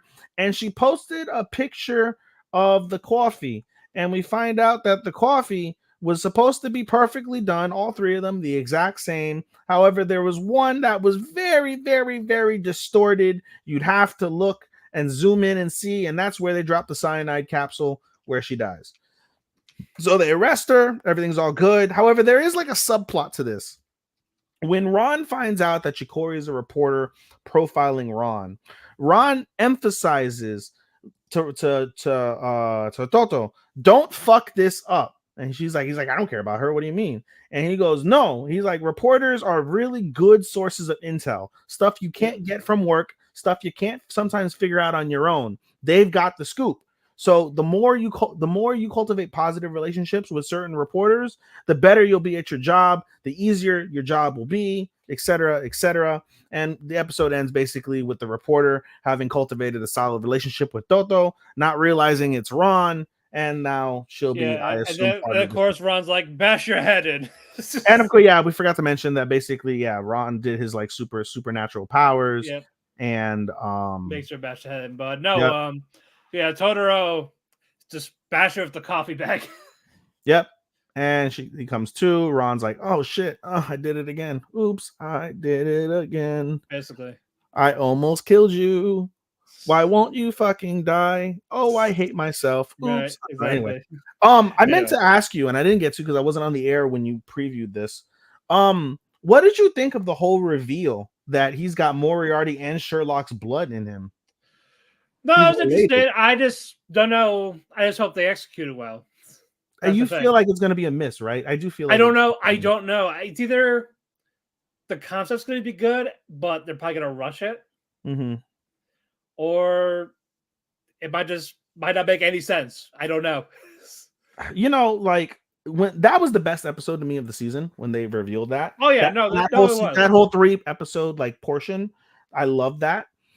That saved the show from being a dud for me. That basically gave me a reason with that revelation to keep on watching. Do you feel that way as well? It was more of okay. I can actually finish you. I will see. Like you have it. Like you have a chance to. It's no longer be a 3.5, but we'll see. No, not the rating. The rating is where it is. The rating for me. It's yeah, about. It's going to be a 3.5 for me. It's enough to know. Yeah, because is it enough for you to watch season 2? Depends on how they handle this. The finale. If it's just gonna be fillers and like nothing about the Moriartys again, probably no. I do want them to go back to the like sub thing of Blue, especially because they haven't touched on what's it called, the Sensei's death yet. They haven't touched on that, and so I'm curious. I imagine that's probably where the season will probably finish up, is with some sort of issue or like confrontation with Blue, because now they have the understanding that he was set up right during his banning, so they need to solve that mystery before like they can really go on and do anything else. Right. But I have a feeling that he was set up because of that organization. So the end is going to be he's going to end up being a detective. Obviously, that's written in stone.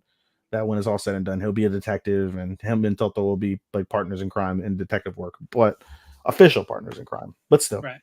Anyway, all right, let's move on. Let's do Shield Hero. Not a bad episode. No. This is actually good.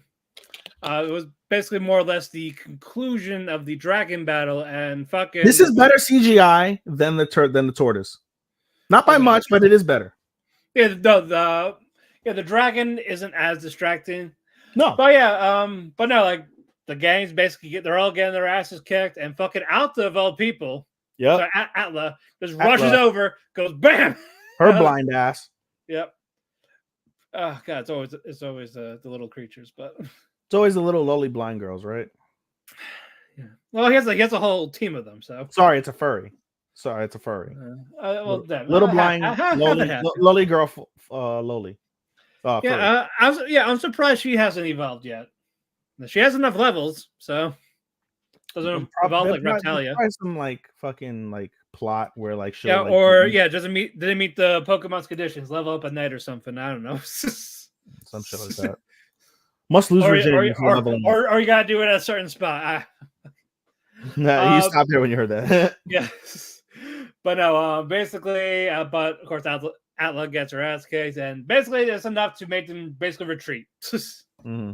Retreat for now. They're all getting healed up. They go to what's that girl's name? Winda. Who? Windia. The one. Is that really your dad? This dragon, even though you're a demi-human. Oh yeah. And we get the backstory.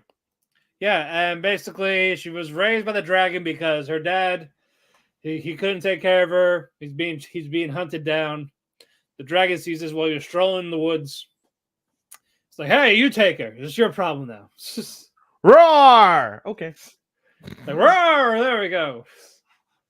And it was like, we need to fight this dragon. I need to. Did you see my question in the chat? How did that girl survive with no milk whatsoever? Good point. How did she grow? You need some sort of formula or titty. She got neither. I don't know. She was like 9 years old. They gave her a whole raw fish. How do you what? I am not aware of the demi-human biology of these people. That was a plot point that made me go like, really? Like you couldn't have like abducted a cow and like let her suck on the titty of the cow. Well, we don't know. We don't know what they did. We don't know what they did off screen. You know why? Magic. Yes, because you didn't put their fucking money where their mouth is. Oh God. But no, they all. At least the dragon didn't put something else where her mouth was. Stop it. But no, the Nafumi's like, all right, we got our sensu beam boost. Let's sensu beam. Like, all right, let's go fight this dragon for real. Yes, let's go. Yeah, so he does the raft shield against this dragon. Yep. Boom, a lot of people doing moves. It's all Yep. going good. Sequence, very cool sequence. Very nice sequence, yes. It was very nice. Who delivered the final blow? Was it Atla? It might have been. It was It a might her have or been Natalia. Yeah, one of those two. It's the people that have a thing for Nafumi. Yeah. I love how Philo got pushed to the side now. It's now Reptalia and Atla. I don't Not mind. Philo has the like I need you. I don't mind. I was never in love with Philo. No, she's fine. It's just KFC. 2 for 2 on this review. You popped me. Exactly. Exactly. But they finally beat the dragon. I guess the jewel cracked. No, they busted open the center, and then when they busted open the center, that's when they revealed both the little fucking dragon maid, whatever the fuck that what's the dragon cartoon? There's like a dragon cartoon, like a little children's cartoon, and it's like dragons. American Dragon? No, it's like it's cutesy. I don't know. Anyway, the dragon and fucking Philo. Yeah, Philo is alive. She still lost like 10 levels. No, she lost Sure. 30, bro. She was at level like Okay. 40, like 3, and she was like level like 70, like Oh, that's right. 70 Okay. or 78. But no, she lost a lot of levels. She lost half her experience points. The dragon. But now has the it. dragon can like just go from like little cute dragon to fucking full grown dragon. Exactly. And of course, Philo hates to go, hey, give me back my EXP. It's like, no. Like, fuck you. Earn it, bitch. Snooze, you lose on your XP.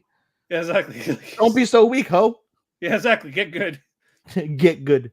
GITGUD. Exactly. But no, it was a nice battle. It was a fun battle. No, dude, you're skipping over a very critical piece. Which one? So after the battle, the villagers thank Naofumi again, and Naofumi tears them a new asshole and is like, "Oh, like you caused this, because you stole the treasure from the thing. Like you're lucky I saved you. Like you guys are assholes." And then turns away, and then we get Ren and what's her face? What's the other girl's name? For which one? Is it Windia? Yes. Yeah. So Ren and Windia, they have interaction, and Ren formally apologizes, and they make good on everything when it's all said and done. And the dragon is next to Naofumi, and then the dragon talks, and it turns out the soul of her father was able, during that whole that whole sequence, the soul of her father was able to be rescued and is now imprinted into the dragon. So A, the dragon can talk, and B, the dragon is Homegirl's real father, the one that what's it called, that brought her up. But the dragon asked Naofumi, like, hey, don't tell her you could talk to me. Don't tell her you spoke to me at all. Just let her believe I'm dead. And when the time's right, we'll revisit this. Okay. It's very nice. Alrighty, very good. Let's go with Rurouni Kenshin. I feel like it's okay. That's that's the whole thing. Like right now, it's barely holding on to my list. Barely. No, but my boy showed up. Fucking Hajime. Yes. Finally. Yes. But yeah, it's a shame we got. I guess it ends next week. Yeah. It's 3 episodes. Well, there's 3 more episodes left of the season. No, next week. No, the next week's the penultimate. No, it ends December 15th. Is it going to be like an hour special? Because I have it at 22. Oh, no, you're right. It is. It is next week. Yeah, you're right. You're right. This is the penultimate episode. Yeah, so this will actually end next week. Holy shit. Oh, wow. But hey, we're skipping ahead. This and Stone, by the way. No, Stone doesn't end next week. Stone's 2 weeks. Stone's 2 weeks. Stone's 2 weeks. All right. But no, Kenshin will end first. Nothing else is ending prior to that. No, the rest is like 2 to 3 weeks. Yeah. And Jujutsu is like 5 weeks. Unless they do like an hour special near the end. But anyway. We got more. The first little bit is the backstory again with Hajime Saito and his group. What's the Shinsengumi. Shinsengumi, yes, thank you. Basically, it was like a group of like these 3 people. And fucking Hajime is the last one left. Yep. Of course, the And- asshole's the last one. Yes, and he has an alias, Goro Fujita, who's like basically like a salesman for like medicine. Like, what was he selling? Crack. Okay, yeah, we'll call it drugs. No, it's like some sort of like vitality drug or injury drug, something like that. Something Yeah, helps you heal faster. Quote Yeah, unquote. something for medicine. He's at the dojo. He sees Sanosuke there, and he's looking for Kenshin. Yep. And Sanosuke's like, "Who are you?" Like, so Sanosuke's suspicious of him right away. Yep. The irony, though, is that Kenshin is telling, what's it called? What's the their story? papers? He's telling them a story. He's telling Karu and Yahiko. Yeah, telling them a story about this same one Group and about this group. Yeah. Yeah, and he's just wondering. He's like, "Oh, I heard he's still alive. Wonder what he's doing. Fucking up your best friend." Yeah, because they go back to the dojo. There's a big hole in the wall. Who's gonna pay for that? For real. And he sees Sanosuke stabbed as fuck, bleeding in a puddle of his blood in a corner. And he proceeds to stay in a coma. He did it like immediately. Yeah. But of course, who was there to save him? Kenshin. No, not the doctor. Megumi. Megumi. Yeah, Megumi. Always around when somebody's critically injured, right? She's helpful. She's paying her dues. She's paying her dues after she killed all those people with opioids. But yeah, Sanosuke is this. He's out like a rock. Yep, he's done. He's in a Kenshin's like, what the fuck? And he's gotta go find him because this bloodshed needs to end. Yes. Can't do this. Then we go to Hajime. He's hanging out with the politician and the bodyguard. Is that a politician? Yeah, he ends up being so we find out that he is a politician. He's like the commissioner of something. He's a commissioner of something in the town. And we find out that way back, remember when Kenshin killed that other guy? It was like Jinne. Yeah, Jinne. And Jinne is like somebody much more powerful than me is asking for your head. We find out he's the powerful guy asking for his head. Yeah. Yeah, it's like, oh yeah, you kill him, do what you want. No, I just want him to suffer. That's all he wants to do for him. He basically hates the revolutionaries, and he wants to fucking whoever's alive that's a revolutionary, kill him, make him suffer. And of course, the one bodyguard guy, he doesn't like this. He doesn't like Hajime. Nope. Like, what's your fucking deal, basically? That was my job. I was going to be the one to kill Kenshin. Sure, it's buddy. Like, well, it's like, all right, oh, hold on. I'll let you. So let me get a crack at him. Yeah. You can kill him. Yeah. But I'm gonna get a crack at him. Yeah. Like I just want a little payback. You can do what you want after. Just a little bit. It's like, does that sound fair to you? I was like, all right, yeah, I'm interested. Count me in your plan. Exactly. And of course, that guy finds Kenshin. Gets his ass kicked, of course. Easily. But they managed to successfully trap him. Yep. How'd they trap him? End episode. And yeah, we will watch that. We'll watch that tomorrow. We'll talk about it.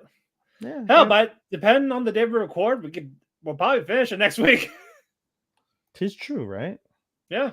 Tis true. It technically would. All right, let's try and shoot for Friday then. Yeah, let's do that. I'll try and keep my books open. And we'll see. All right, moving on. Let us go with Dead Mountain Death Play. So I want to talk about it really quick because I haven't been on the show for weeks. Yeah. This is such a much better season than I agree. In the past. Is it in your list? Depends. It'll be low, but it really depends. That's fine. It's low on mine too. It's also in that barely holding on category, but I feel like it's getting more and more solidly staying on there. Yeah, go ahead. You can talk about this one. I got to remember what happened. What you call it? Kocho bringing in one of Shinomiya's associates, Taipei. Taipei was there. No, Taipei was there. This is right after. Okay, yeah. So basically, it picks up immediately from the last episode where Taipei basically bitch slaps the brolic looking bitch. I don't know her name. Yeah. Hold on. Sora basically fucking like palm strikes her. Fucking Shote, bang. So they get into a fight, And basically it's pretty even back and forth between Taipei and Sora. And then what's her face? I forgot her name. Starts with a C. Which the reporter or No, the red-haired girl that's supposed to be Sabaramon. I forgot her name now. The first name of her. Civil. Civil. There we go. Thank you. I knew it started with C. Yeah. Civil basically comes and one strike completely knocks over Taipei, literally rearranged his guts, and they managed to escape. However, Civil, understanding what's going on to a certain degree, instead of giving Polka cash, he gives her an expensive necklace that has lots of jewels on it. And Polka immediately questions that, and Civil looks at him like, "Yeah, I have a feeling you'll like my payment that I just gave you." And they fuck off. However, as they're trying to basically go over the aftermath, Polka realizes, oh shit, she took the real Polka. She managed to take the stuffed plushie of Polka, and Polka's pretending to actually play dead and be a plushie. So that's somewhat interesting from that perspective. Right. Meanwhile, like I said, everybody's trying to gather what's next. And so while this is happening, we see do you know the guy who Solitaire captured? I forget his name too. The red hair. He's also got brown hair. Yeah. Was he from one of the early episodes? Yeah, he was the partner of the guy. He's the one with that crazy guy, Kyo. Yeah. Kion? Or Higuro. Okay, that's fine. So we see Solitaire and Higuro, and basically we see that Solitaire makes a commercial featuring Higuro, asking for anybody that knows anything about Sabaramon. And basically that's going to cause the ire of everybody that's associated with that organization. The other thing also is that Civil's walking with the plushie and explaining why she stole the plushie. She also sees the commercial and reveals to Sora and Lulu. I remember her name, Lulu. Sora and Lulu, that she registered into the country Civil Sabaramon, which is her real name. So she's like, I expect a meeting with the higher ups because they're not gonna like what's going on. They're gonna think I made that commercial, even though I didn't. And while this is all happening, Polka's explaining what went on, et cetera, and mentions what's it called? He's perplexed because he briefly saw her power, Civil's power, and automatically puts it to the real Sabaramon. And we find out for the first time who is Sabaramon. Sabaramon is the actual number one sorcerer in his old country at the time, where his master was rank 3. We saw number 2. He is the number 1, and his ability is to be able to use the elements that surround the universe and bend them to his will. And we see in the little flashback back to their old country, at least the Sabaramon back then, he was a little bit arrogant, but he wasn't a dick. He wasn't bad. He just that was his power, and he used it quite well. And he tells Polka in particular, I find this is kind of inconsequential, but I really find it nice to be able to note. He mentions to Polka, you should find love. He's like, love is the magic that trumps all magic, basically. So I thought that was a really nice thing that he said. But anyway, we get Polka, we get the reporter whose name I forget. The girl? Yeah. I forgot her name. Yeah, we get the reporter, we get Taipei, we get Polka. And they're all inside the room, the divination room, and basically we see what's the name of the older Shinomiya? The grandfather? No, the executive that's pulling all the strings in the back end. It's kind of evil. The uncle. Okay, I'm sorry. Hold on, I will tell you. We'll call him Uncle. So Uncle basically telling him hey, I need you to look up some certain details. Can you look that up? And he's like, well, give me 3 days. We'll all meet back here on Friday at 6 p.m., 3 days from now, and I'll tell you what I find.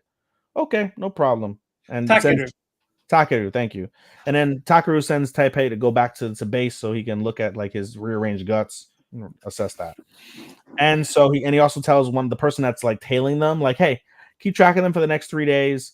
Don't engage. Just let me know their whereabouts and their movements and such. And Polka has one of his creepy little eyes following them as well. Right. And anything else I'm missing before we get to the parking lot? I think that no, I think it's at the parking lot. Yeah. Okay, and the episode ends basically with Civil, Lulu, and Sora in a parking lot. They're being accosted by a whole giant group of men with guns, saying like, "Hey, you're gonna come with us. We're gonna go speak to the elders." And then since the police chief that died, he's missing, I respond to the elders. The elders want you, and then he points a gun at Lulu, and that pisses off Civil royally. And with her powers of gravity, I guess she basically takes a bunch of parking stones, like the parking like things that you like stop at, parking stoppers. That's what I was looking for. Parking stoppers. Takes a bunch of concrete parking stoppers and proceeds to kill all the men by stabbing them with the parking stoppers or crushing their skulls or bashing their brains in. They're all dead in a pile of rubble and blood and gore. That was fantastic. Yes. Yes, that was bloody fantastic, sir. Right. Literally on the emphasis on the bloody. All right. Before we do our rom-com section, we are going to do Faraway Paladins. I'm enjoying the hell out of this.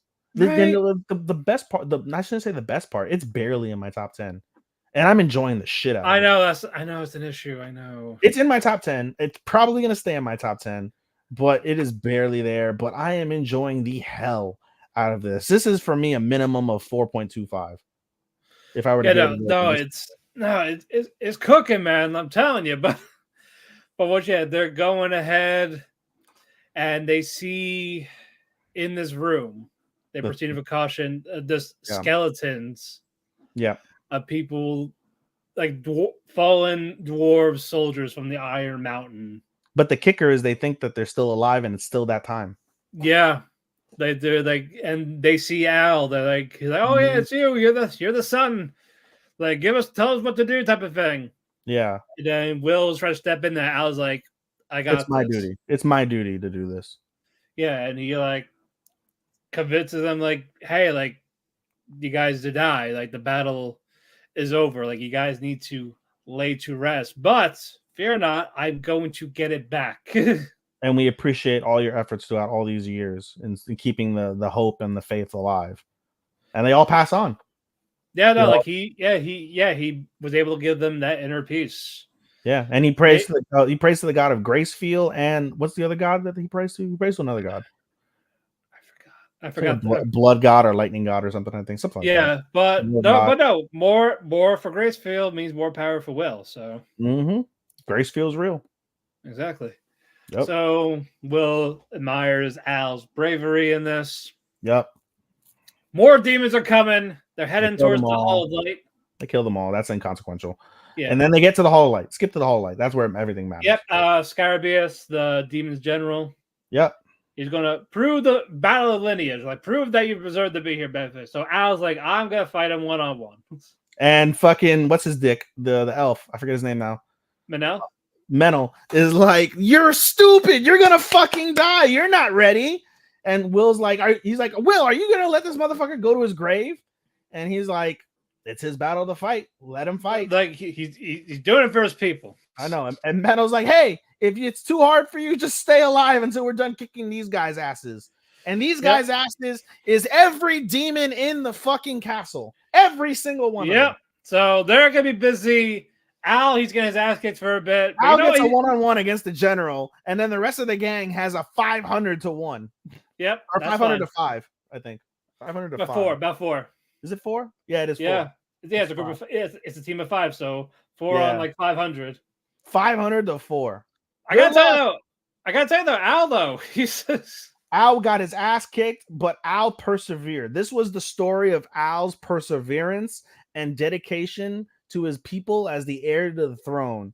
And he is able to successfully behead the fucking demon. The demon was wearing the fucking crown. He took the crown. He's got it all. And so Will has the crown in his hand after it's all said and done. It was, like I said, an incredible battle. Absolutely incredible battle. It's definitely, if we didn't have Jujutsu Kaisen, this would be a fight contender. It would be a fight contender. He got a tiny bit of help. He got a tiny bit of help from Will. But other than that, he successfully on his own killed the fucking demon general, took the crown. Will has the crown. Will's about to bestow the crown on him. And Al's like, wait. And he's like, what do you mean? You took everything. He's like, we haven't taken everything back yet. He's like, when we do take everything back and we kill that dragon, I want you, Will, to bestow that crown on my head. And Will's like, wait, isn't that supposed to be for high-ranking clergymen? Menno's like, what the fuck do you think you are? That was funny. Yeah, technically, yeah. Yeah. But he's here. They walk into the final room. It's like a store, a giant warehouse like thing under the mountain. And they basically see one key before we get to the end. One key is after they all are done talking and celebrating and like regrouping, they look and they see Scarborough's head. Where's the body? We find basically, even though he's headless, like he can still move, but it's all like bodily movements. He's not really a threat. However, he basically throws himself in front of the dragon, who promptly squishes the shit out of him and kills him. And with one eye, because the other eye is injured thanks to the king, with one eye, he opens, yells out that nice roar. And here we go. Yep. Oh, can't wait. Cannot wait. I Battle's concur. finally coming. I concur. It's gonna be good. All right, let's get to some rom-coms. Oh, with girlfriend. you know, first. I want to look at something really quick. I want to look at the rom-coms that we have versus the rom-coms that we had in previous seasons. So rom-coms we have Dating Story, 100 Girlfriends, girlfriend. That's it. Those three, right? And I have Villainous, Yeah, but it's more comedy fantasy. It's more of a comedy, yeah. So, all right, we got that. Summer, we had we can't count My Happy Marriage as a romance, even though it kind of is, but it's not really. It's kind of the Villainous. It's a rom drama. It wasn't a rom com. Rom dram. So, well, can we count it as rom then? Yes. My Happy Marriage, Duke of Death, Rag, Horimiya, My Tiny Senpai, The Girl I Like Forgot Her Glasses, Dreaming Boy's a Realist, which you didn't like, and I thought it was barely on my list. Yeah. We move on to spring, right? Oshinoko isn't really a rom. It's a drama. It's a drama, straight drama, but there's rom in it. So whatever. Right, but it's not the main focus. Dangers in My Heart, and My Love Story with Yamada. And Kubo Won't Be Invisible. Go to winter last year. Angel Next Door, Ice Guy, Tomo-chan, Ice Guy, and I think that's it. Those three. There's got to be one more. Hold on. I'll do while you talk. Regardless, my point of why I'm saying Angel Next Door. Yep. Nagatoro. Nagatoro. Yeah. But my point is to end the season. And, I like Dating Story. I find 100 Girlfriends hilarious. I am not liking Girlfriend, which is the one we should start off with. I did say girlfriend first. You did? Okay. I didn't hear you. Yeah. Basically, but regardless, we're ending the year with 4 of the, out of the whole bunch, some of the worst ones. Quite honestly. When you really look at it, this is the worst season of rom-coms this year.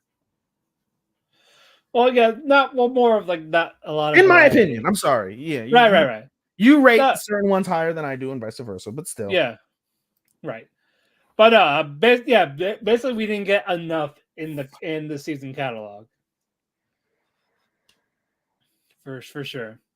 But basically, all 5 of them are on the plane to Okinawa. Yes. Noya's just having a panic attack because he's afraid of flying. Yes. So Rika offers, "Hey, let me put my titties between your hand. Calm me down." Yeah. And then, of course, Saki's like, no, I'm doing it. Then Rika's like, no, Shino, fuck you, help me. This whole fucking sequence was so cringe. If I was in the same plane as Naoya and he was acting like this, I'd be so tempted to open the emergency exit and toss him out the fucking plane. You would die first. We would die. And so that's the oxymoron. You would die before you can even get to him as you're opening. This is the oxymoron as my joke. But this was so fucking cringe. These guys, I sat next to a guy just like that. We're going to crash. It's a miracle we made it. Glad we didn't slide off the runway. Would you shut the fuck up? I would just tell, I hope so. So I can take you with me. No. But no, awful. If all this scene needed was a barf bag for it to be the absolute worst scene in any anime that I've seen this year. Oh, thankfully, no one barfed. Thank God. Yeah, but it ended with all 4 girls holding on to him on different sides from him. Eventually, And they come calms off the down. plane, and Oya's like, "I'm never gonna fly again," despite the fact you have to fly back. Yep. So maybe after kissing someone, he'll calm down. But they get to the beach Who's not a house. Zanny? Give him a fucking pill. Exactly. Yeah, definitely is on. Ruka's the king of drugs. She drugs him every other week. She don't got Zanny? She clearly does. She fucking put Not yet. This one time. No, she's saving it. She's saving it for the honeymoon. Yeah, she's saving it for the end of the episode. Yeah. You're right. But no, they get to the beach house. Everything looks great. And now it's time to show the swimsuits. Yes. And they all have great swimsuits. Rika has the school one. Saki has like a 2-piece with like the jean shorts. Slutty. She got a slutty piece on. There's like a jean shorts for the bottom. Nagisa Bro, regular. she's not a string. It's a string bikini. For Saki? Yeah, Saki's got the string bikini because it's a V. That's how you're able to see like a tiny bit of her ass crack because it's like she's got a V string. Right. But I'm saying like she got but it looks like she had like shorts too with it. Yeah, she had the shorts over it, so it's not slutty, but it's a little slutty. Yeah, Nagisa 2-piece white suit. Beautiful. Shino had the best one in my opinion. Yeah. So, yep. Supremacy. Exactly. Nagisa, she gets some alone time with Noya. So, oh no, I want to like you're thinking about your heat. You're thinking about lewd falls. Like what? No. But if you keep hugging me and our skins keep touching, yeah, I'm getting wet. No, but she's like, actually, I want you to kiss Saki. It's like what? In front of me. Yeah. Yes, I want to watch. Yeah. But no, it's like like I actually want. I'm encouraging you to kiss Saki. It's something she really wants. Like, she's like she really wants this. Like, do it. It's okay. It's cool. I'll make sure it happens. So we got 2 groups there. Guys, kissing is the lewdest thing in anime. No, it's hand holding. Is it? Oh yeah, I guess. It's hand holding. Interlocking hands, no less. Exactly. Interlocking fingers. I'm sorry. Yep. Then Rika is planning with Shino like, hey, what the fuck you doing? You gotta help me here. Help me. If not, they're all gonna know. Yes, they're all gonna know that you like him. How do you think Saka's gonna feel? How is she gonna feel that she actually likes him? Yeah, you like him more than she likes him. It's true. It is true. It's fucking true. Saki likes Naya the least. Yeah. Nagisa first. I gotta say Rika because Rika's so goddamn obsessive. Yeah, Rika's just more desperate. Desperate, that's true. So in terms of pure feelings, it's Nagisa and then Shino. Yeah. But even Rika likes fucking more than fucking Saki does. Yeah. Saki is bisexual. Yeah. I would love to see Saki on 100 Girlfriends. Imagine that. No, she would punch them all. She would punch every single one of them. I would like Saki more than I like Karusa. Which you don't like the mad scientist? No, Tsundere. They have similar names. Karen, I think. Hold on. They have similar names. Karane. Karusa and Karane. Yeah. I like Saki more than I like Karane. I like Karane. Out of all the thruple or more than thruple situations, I think Karane is like one of the worst characters. Really? She hasn't really done much. We'll get to 100 Girlfriends in a little bit, but anyway. Yeah. But they all had their plans. Saki invites Noe to talk alone. Mm-hmm. And like Rika's like, no, you know what this means, Shino. Do something. Do a plan. So Shino goes into the water. Takes her top off. Like, oh no, look what happened by accident. Oh, somebody save me. Someone's gonna kidnap me like this. Noya goes. Please, I don't want people to see my mosquito bites. Exactly. Noya just teleports there, like uses instant transmission, goes to help her out. Yeah. Like, oh, my leg's cramped. And Noya just holds on to her, like, oh, now my legs really is cramped. And a reflex uppercut, bitch. Yep. Because like I'm stealing him. Thank you. No, by the way, you forgot that she fucking grabbed his cock and fucking tried to pull his pants down. You didn't forget that. She legitimately tried to pull his pants down and almost managed to succeed. And be like, what? Shit, no, I can't do this. Nope. It's gotta be Rika first, not me. Bro, the way they pulled it, not like I'm not trying to be gay, but like the way that like they pulled his shit down, you could tell like they made him like he's packing. No, he's packing. Yeah, he's packing for dead libido. But It's not dead because he wanted the fuck. He wanted the fuck Saki. I know, but he ain't doing Saki, anything though. Shino. He's He too wanted much of a fuck gentleman. Shino. He's too much of a gentleman. Man, Shino. And that, Is by the way, is last it- week's he- episode. I want to go back real quick. Last week's episode with Shino. Yeah. Woo-wee! Oh, how And we've she's trying seen- to, I mean, we've already trying seen to her. seduce him. And we've already seen her twice naked, but there was something Yeah. about that. Oh, yeah. man. Say like look at me. Will you actually look at me? Am I your type? I wish she was 18. I was go, yes, fuck it, yes. Seriously. Straight up. But Noya is he's passed out, unconscious on the bed. Riku's like, all right, this is what we're gonna do. You go outside, lock the door. Yep. I'm gonna straddle him, Give me the key. and just let me know if they're coming.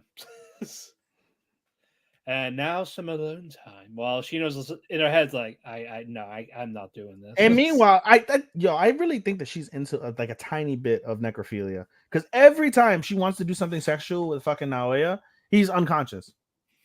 Like, what is with you wanting to fuck an unconscious body, you fucking weirdo?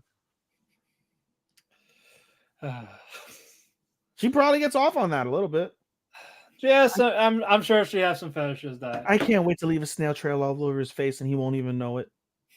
What's that smell? He'll never know. Yes. I didn't know he liked Arby's. Oh, it's all about the meat. Dun dun Exactly. dun dun dun dun dun dun dun. But no, judging by the preview, either they're gonna do it that episode or the next episode. Gonna do it. Don't worry about it. No, I didn't watch the preview.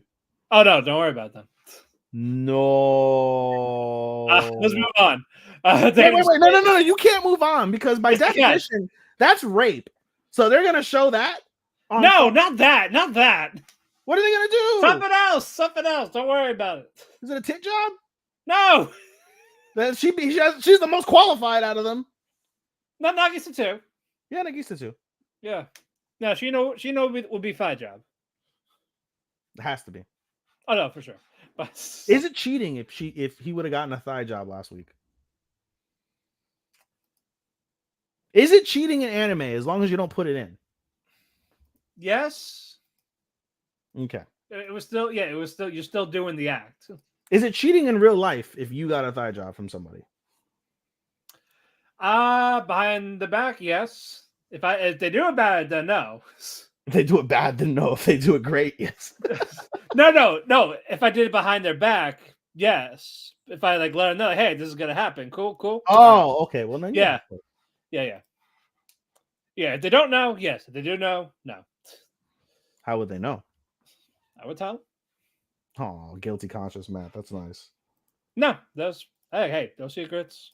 Hey, Bash is one lucky person. Good job. Exactly. Like, hey, this is gonna happen. I need to know.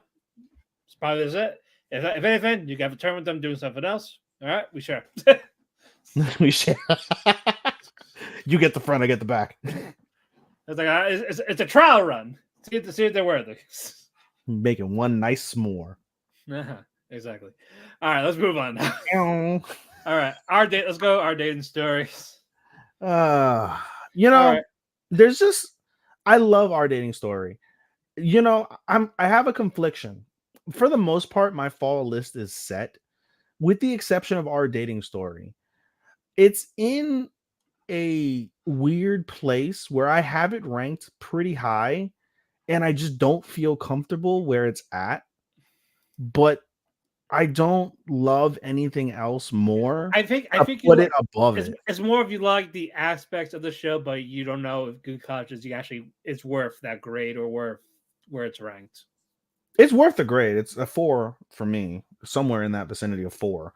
But I said like it's not worth where you ranked it. It's not, yeah, and that's why that was the whole premise of why I brought up. Besides the back and forth that we had while I've been away with Hunter Girlfriend and Girlfriend 2 regarding polygamy, like the whole principle of like why I brought that conversation up at the beginning of Romcom session was because of the fact that like if I'm ranking this at X position by comparison to where I've ranked like many of the other romcoms, it's not even close.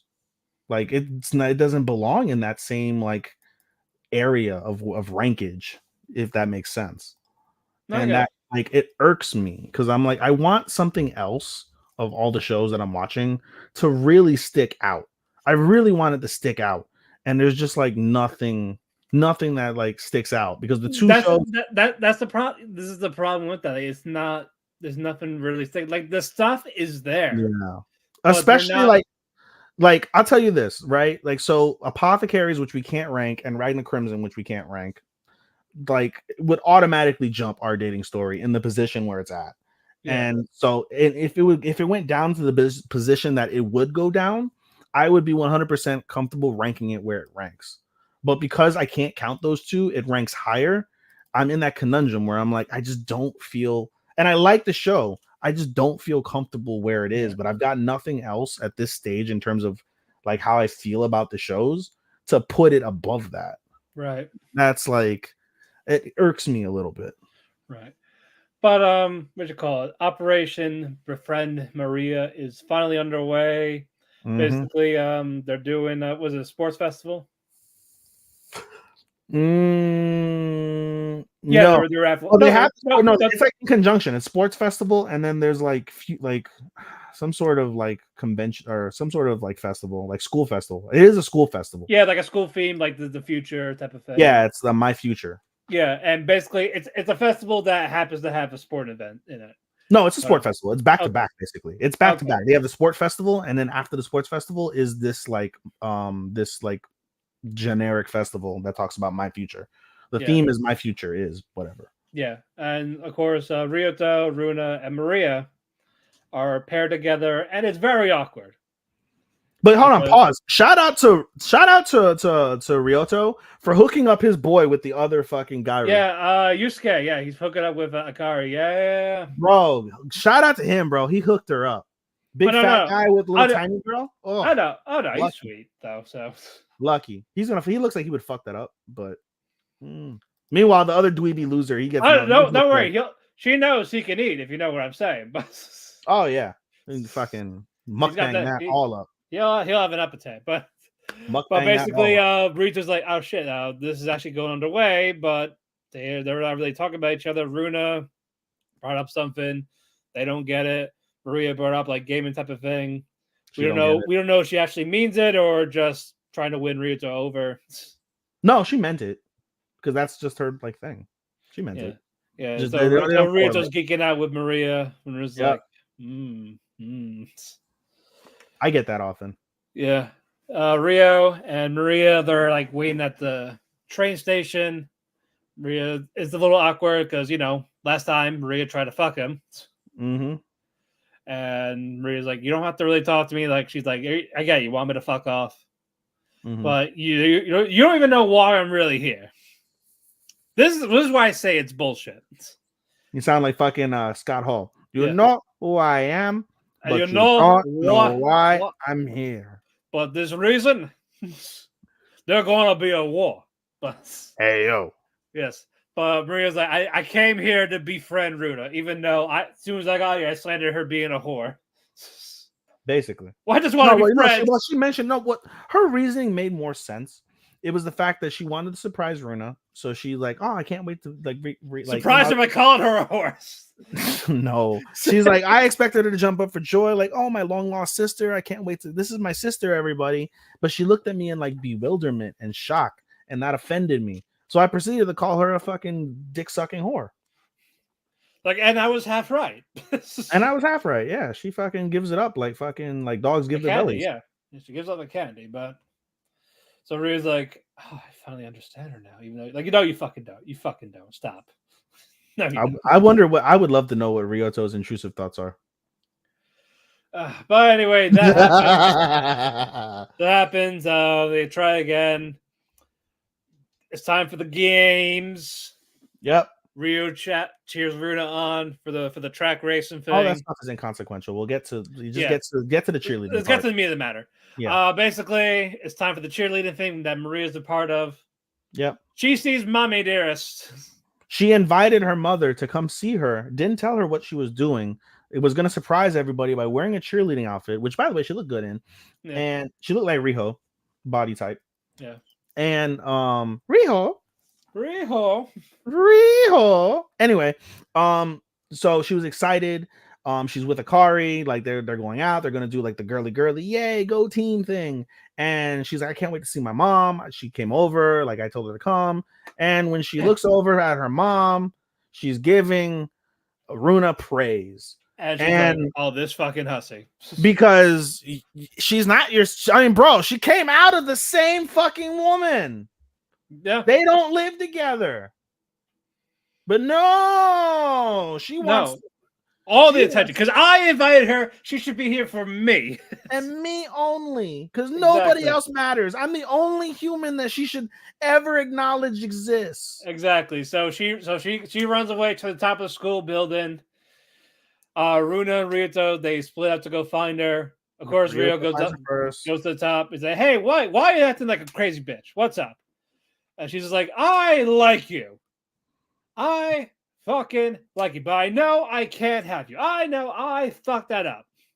Because of the fact that Ryoto is trying to be kind. Like, yo, your mom's here. Like, she wants to see you. And then she proceeds to tell him the story about everything. And she's like, that doesn't matter. Like, she's still here. Like, don't you understand? Like, I still like you. Don't make me like you anymore. It's hard to like you. Meanwhile, while this whole conversation is happening, Runa hears all this. She's behind the door hearing all of it. And of course, she's going to ruin this. She's going to fucking ruin this. Self-sabotage. I learned about this term. I think it was, believe it or not, I think it was Starman. Starman is the one who said the word, I think, self-sabotage way back. And I saw it with my ex. I deal with it sometimes with Karen when we go back and forth. And I'm like, you people have to learn in life. Like, blessings are there for a reason. Do not self-sabotage yourself. Oh, I did once. No sense. I have too, probably. I'm sure I have. I can't think of anything. No, but no, I definitely did. But now, because of this, she's mad at Rito for some reason. Of course. Like, why? Like, what did he do? He didn't do anything. He didn't go, I love you, or I did. Like, he's not saying, I wish I fucked you. Yeah, none of that. Nope. But we go it's later on the day. Say, oh, this is the posters. Runa made this one. Maria made this one. And then Runa Scully's like, don't be biased. And it's like, well, I like Maria's. And her head's like, you fucking bitch! Why do you like hers? You like her too? You want to have sex? Oh my god. And that's, this is where, for the first time, Love Story kind of lost me because, one thing, I speak to Ernie a lot, right? Yeah. About our Love Story. And Ernie really points out the fact that a good quality of the show is whenever there's problems, they get resolved quickly. And the problems are mostly insignificant, but they can be like relatively significant. This is 1000% completely insignificant. And like everything else that's happened with their problems gets blown up to such an unnecessary level. Yeah. And it's like, this is so avoidable. This is so silly. Like, this is the worst of high school rom-com here. Oh, yeah. Even this, like, this is definitely a thing. Like, hey, I heard you talking. What the fuck? But no, it's like, oh, he must like him. I'm going to break up with him, and I'm going to go back to my old ways. Sucking dick. Yep. For ain't shit niggas. Yeah, because she is. I in the preview, she was with someone else already, so like next to a man with her purse. So I was like, oh, that moved on really fucking quick. Bro, it's so ridiculous. But you know who's gonna save the day? Hold on, what's that girl's name? The other girl. The other guy. Yes, I love her. She's awesome. She tells it like it is. Nikoru. Yamana. Nikoru, yes. Which, by the way, did you put 2 and 2 together? The guy who Rio always talks to. Shugo, yes. They talk about the ex situation, right? And they talk about like the awkwardness. Guarantee you, he's her ex. Yes. And she's the ex that he can't get over, that she can't get over. Yes. I was like he's like talking to him quite a lot. Like, what's his story? Instead of just being a popular guy. No, like I bet you that's how he fits in. Yeah, he was like, oh yeah, he's cool and all this, doesn't care about anything. Yeah, like, he does have that look. Yeah, I've messed around, I'm just like, I'm tired of girls. Yep, I want her back, but I don't know how. Something like that. I can see that. And that's more intriguing to me than this fucking like childish bullshit that the group is going through. So Like this week made me. So how do you feel? How do you feel is it going to stretch out like 2 Yeah. to 3 episodes? They're going to stretch this out. Yeah, let's stretch it out. Oh my god! It's gonna end basically like episode 11. Episode 11 is gonna be like, what's it called? Ryu like trying to stop her for making a mistake. No, that's episode 10. Episode 10, they're gonna break up. Episode 11, he'll probably do some Captain Save a Ho shit, and they'll like link up and get together. And by episode 12, I think is when we're gonna get like the next, like we're gonna get another foundation. We're gonna get another layered foundation of what is to happen in season 2, assuming they make a season. If there's a season 2, if not, they're going to wrap this up here. I don't think they wrap it up because we already know the wrap up is they have sex because that's what they build on. And I mentioned that in my reviews previously that when like the show is really built around obviously the love and self-worth and all of that we'll get into at the end of the season, but it's unique from the aspect that their short-term goal is legitimately to have sex with each other. That is, they don't mince words about that for the most part. Yeah, Rio is really awkward, but he hasn't lost sight of the goal. The sight of the goal is to have sex for his first time with a woman that is in love with him and vice versa. Meanwhile, Runa is like having to learn to like not be horny and like actually like accept this love, which is where we get now into the current story of self-sabotage. Right. So there's a lot of like psychological things you can get from this show that apply to a lot of like they will kiss. Yes, they will kiss. They already kissed. But again, they'll share that romantic. As Starman said in the Facebook. Are you saying they're gonna like zoom in and there's gonna be tongue and he's gonna grow up a titty? Like what is gonna happen? No, I don't know. But no, in the group chat it says they're never gonna fuck. Well, we're not gonna see them. Oh no, it'll be behind the scenes, sure. It'll basically they get home, they start making out. We get like a white screen, and then they wake up the next morning and they're both naked under the sheets. And Ryoto's like, I can't believe that happened. Wow, I'm not a man anymore. And then Runa wakes up. You want to do it again? Yay! And end series. I'm telling him, like Rio's gonna fuck both. He's gonna fuck them all, shut them both up. He should. That's one poly relationship I wouldn't mind seeing. He gets to fuck the sister and his girl. Not happening. No, just the mother. Just their mother, not them. They don't deserve it. MILF energy for the win. No, there's somebody else that needs to fuck a mother, and that's the next show we're going to talk about. Starman said, "Put your money where your fucking mouth is." No, I'm good. He's Tony Khan now. Damn it. Seriously. All right, last rom-com, 100 Girlfriends Who Really, Really, Really, Really Love You. I say really times 5. It's easier. Really times 5 times. But, 6 times. 6 times. 6 times. 6 times. 6 times like you. That's more than 5. Well, it's going to be 6 soon. Watch, but... Hey, well, it's supposed to get up to 100, so... I know, but we'll get number 6 before this ends, but... Bro, he's gonna die by like a girl like 20 because if like he has 20 girls that fuck him, he currently has 26. 20. Oh, in the manga, anime? yeah, he currently has 26. Jesus Christ! I'm not happy about one of them. Oh, why? Please, I'm not gonna read the manga. I don't give a shit about. It's his cousin. No, 12-year-old cousin. No, he's a cousin fucker. It's Japan. It's okay. No! Oh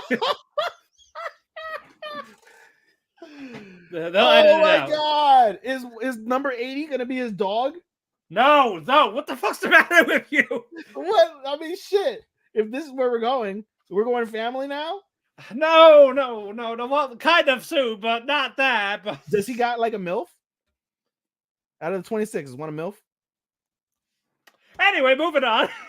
That's a clear yes. Anyway, you gotta go down the tropes. He's gonna have a furry. He already has a lolly. He's gonna have a trans man probably, or female. Sorry, trans woman. He's got a fucking animal. No animal. It's not love flops with the dog. Hey, I mean, people. Hey, they can turn into a human, but it's like, oh yeah, like I'll fuck you. Yeah, or if he's horny or drunk enough, he may fuck her in the animal form. We don't know. No. Red Toro's nice, but anyway. Jesus Christ, he's a It's- cousin but- fucker. Wow. But no, Hikari's upset. We don't know why yet, but we will find out soon. All this, honestly, all this other shit is like we can skip these because, like, let me not. Basically, I'm not gonna disrespect it, but like this, the first part is inconsequential except for the end of it. Basically, it's a catch a bouquet. If you catch the bouquet, you get to have a wedding photo, a mock wedding photo with a really pretty dress from this, like, because they're Yeah. at a what's the word? They call it something else, but in America they call it a arboretum. Yeah. They're at an arboretum.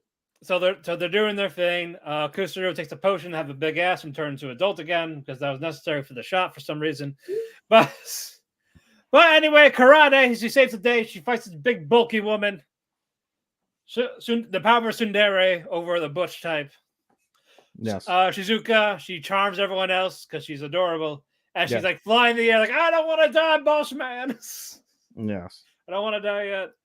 But Rentaro's group gets it. Hikari is the one that has it. Kusuri throws a hissy fit because she's 8 years old. Like, no, I want it. I want it. That was annoying. I wanted to fucking punt her. I don't give a fuck how hot she looks when she's fucking her normal age. Yeah, so She fucking didn't even Krieger. get fucking punted. Fucking Krieger wets her diaper. I just wanted to But punt. Hikari's like, all right, you can have it. Then Kusuri's like, no, you should have it. And while she's like nuzzling her titty, I love Hikari too. So I want you guys to have it. Your tits are just as big. But no, Japan loves the little looking version better apparently than legal. I don't know. So I have a I question. know. That's gonna be I have really an fucked answer. up. It's gonna be really fucked up. If she loses her virginity, right? When she takes her medicine to become a loli again, does she get her virginity back? Fucking God. No. Oh, it's gone. That doesn't get repaired. Stop. No. Stop If you can magically grow hair and titties, why can't you repair that? Because anime. Yeah, sure. Why not? But anyway, let's move on. This is They have 10 weeks. This is Yeah, 10 10 weeks of weeks, ammunition. 10 weeks have built up. 10 Hikari, 10 weeks. I'm so pent up, Matt. yeah, they're taking the pictures, and Hikari's like, I have one request. What? Break up with me. It's like, what? Break up with me right now. Nani? It's like, why? It's like, oh, I don't love you anymore. Then Rentar's like, no, I can't accept it. She goes to the house. Rick, come back. Then Hikari's like, come back. it's like, I don't love you anymore. Like that's all there is. Like you're lying. I know when Why you the lie. fuck you lying? And she's Why like, you you're right. always lying? Yes, like you're right. I'm lying because it's my mom's idea. She found out. I told her everything. She hates it. Bitch. Then the mom has the phone. Like, nope, get away or you'll disappear forever. I hated that. Yeah. So Hikari is the one that's manipulating Hikari. He needs to Says, get hey, a break tire up with iron. them. I'm gonna transfer you to another school where you'll never see him again. If it happens again, I'll escort and I'll make sure he's never heard from again. Somebody needs to take a tire iron and shove it all the way up her ass. It'll fit, but She's got so many sticks up her ass for so long. Look. I'm sorry, she's a bitch, but she's hot. But you know something? This is gonna be solely TMI, but hilarious. There's a porn star that, like, I don't follow her, but she comes up on my feed because I follow so many porn stars on Twitter, right? okay. And she has this thing where she sticks stupidly large objects in her, like the end of like a broomstick, and it's like deep in that shit. And I'm just like, how are you not like wrecking yourself?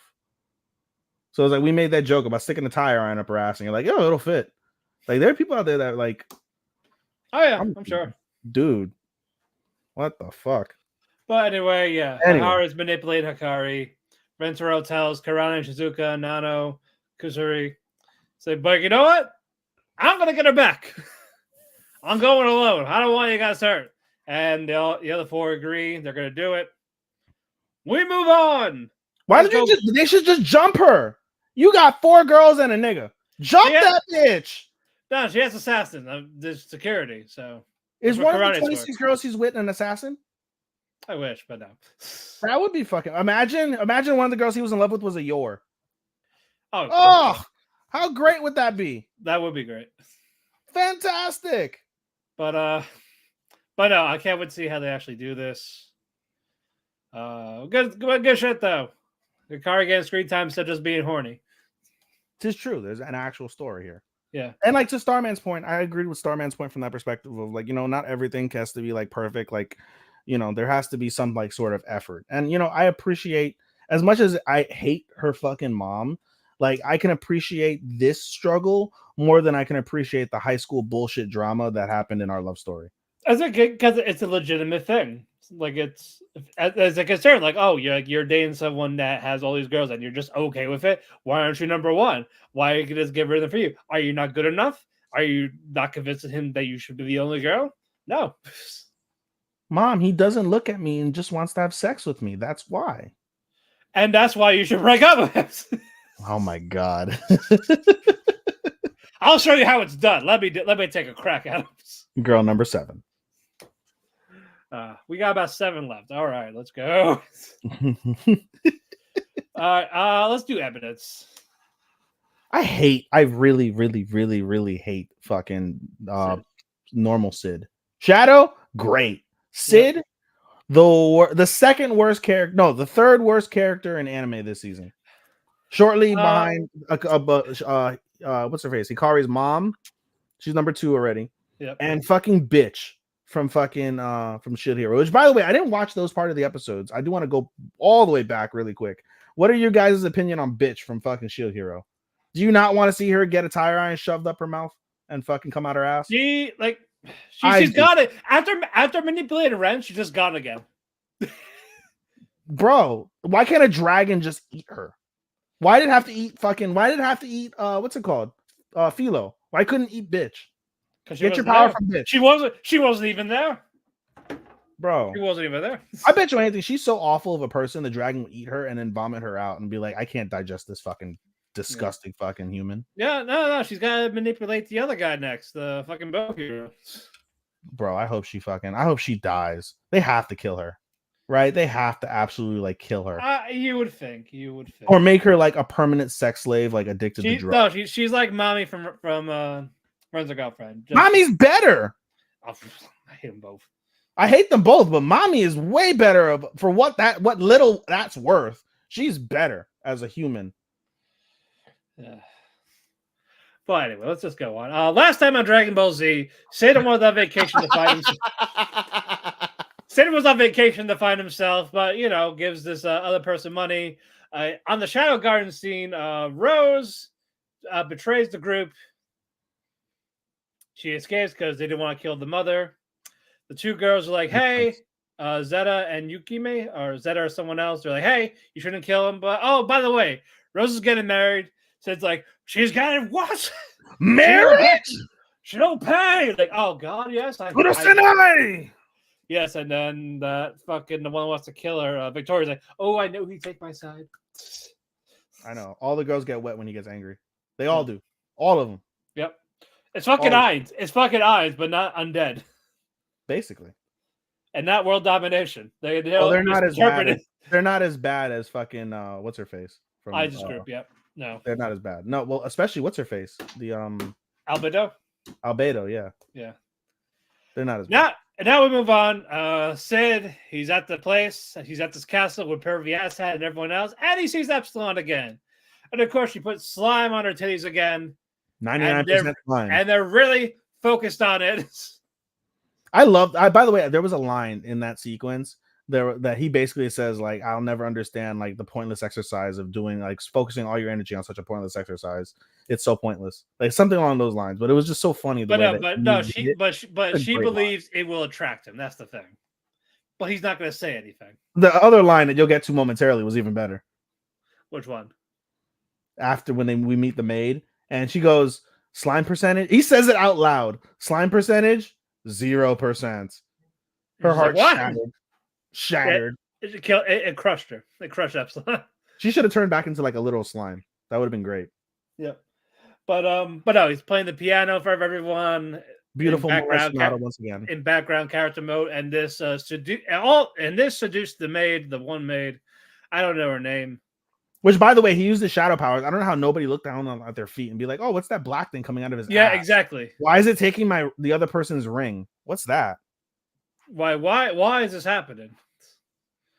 But no, he's doing all this. He's doing this to get Rose back, obviously, and basically wants to know why she actually killed. And her he steals dad. the ring without even knowing what the fuck it is. He's like, "Is this Yeah. a marriage ring?" Not knowing that that's the whole thing. Why your organization even is in this predicament in the first place is over that stupid fucking ring. Yes, but yeah. Also, the maid's name is Margaret. She's the one that Who gives a fuck? I don't give a fuck about her. yeah. But no, she's trying. Yeah, but she's trying to seduce Sid. It's not working. It's like, oh yeah, you should take a Lord Pervy asshat's offer for the mentorship. 11's like, nah. I thought this. Like he's trying to like jerk his hand on her. Like, no, get away. She has a good grip. I don't want this. And the fucking security guard like, how dare you talk to the maid? She's mine. And this is like walking away while he's rambling on. Like, no. That was dumb. Like I'm not having. I don't. Like I'm not having this. I literally sat there, tried to watch it, and I was like, I don't care. I don't care. Yeah, skip that part. And we see Rose. She's locked up in the upper floor of the tower. Rapunzel, let down your hair, Rapunzel. Yes, that demon cult Fane is like guarding the door. Of course, Sid climbs the window. Rose sees this. Oh my God, my one true love. Romeo, where art thou, Romeo? In front of you, eating cookies. I loved it. He's having a serious conversation while stuffing his face. That was fucking fun. Like the quick eating. Oh my God, he's a bitch. Somebody stop him. That was funny. I get that. That was funny. And she's like, I can't live your dream anymore, even though you should follow it. But I can't do it anymore. I was like, okay, sure, whatever you say. Shaking my fucking head, bro. And then Lord Perviasa comes in later on in the evening, talks to Rose like, hey, I heard you were talking to someone. Does it look like I was, nigga? Like, yes, actually. I don't like your attitude. Chokes. Domestic violence. Oh, like, wow, okay. Yeah, but yeah, they're having a conversation. Basically, it's like why this is happening. Rose wants to kill him so fucking bad. I hope she does. I hope she slices his dick off. I'm sure Pervy ass hat will get killed. I want Rose to slice off his testicles and dick, and then slice off his head, and then shove the testicles and dick in his mouth, and then put it on a steak somewhere. Sure. Epsilon is talking to Victoria, the purple hair girl? Yes. Yep. Well, Sid's taking a shower and all this shit. Yeah. He's being pampered, spoiled. I love, by the way, how he slapped his own ass when he got out of the hot tub. Well, he's got to check. He's got to check himself. He's got to say, he took his white towel and fucking like ass. He's like on his own ass. That was great. Yeah. Well, he did it in season 1 where he's showing the girth, like you released the sheath of the giant Excalibur. So that was funny too. Well, thanks for letting us know you're uncircumcised. Appreciate that. But no, he's being pampered. It's like, oh yeah. So what do you think? Oh yeah, I got it all figured out. I can finish this before midnight. Let's go get Rose back. They're like, oh, he's so perfect. Oh. Yep. It's like, let's go. And it's like, all right, let's go get Rose back. Is that slime? No, it's clear. Yep. That'll definitely be Hikari. I'm so wet. Yeah.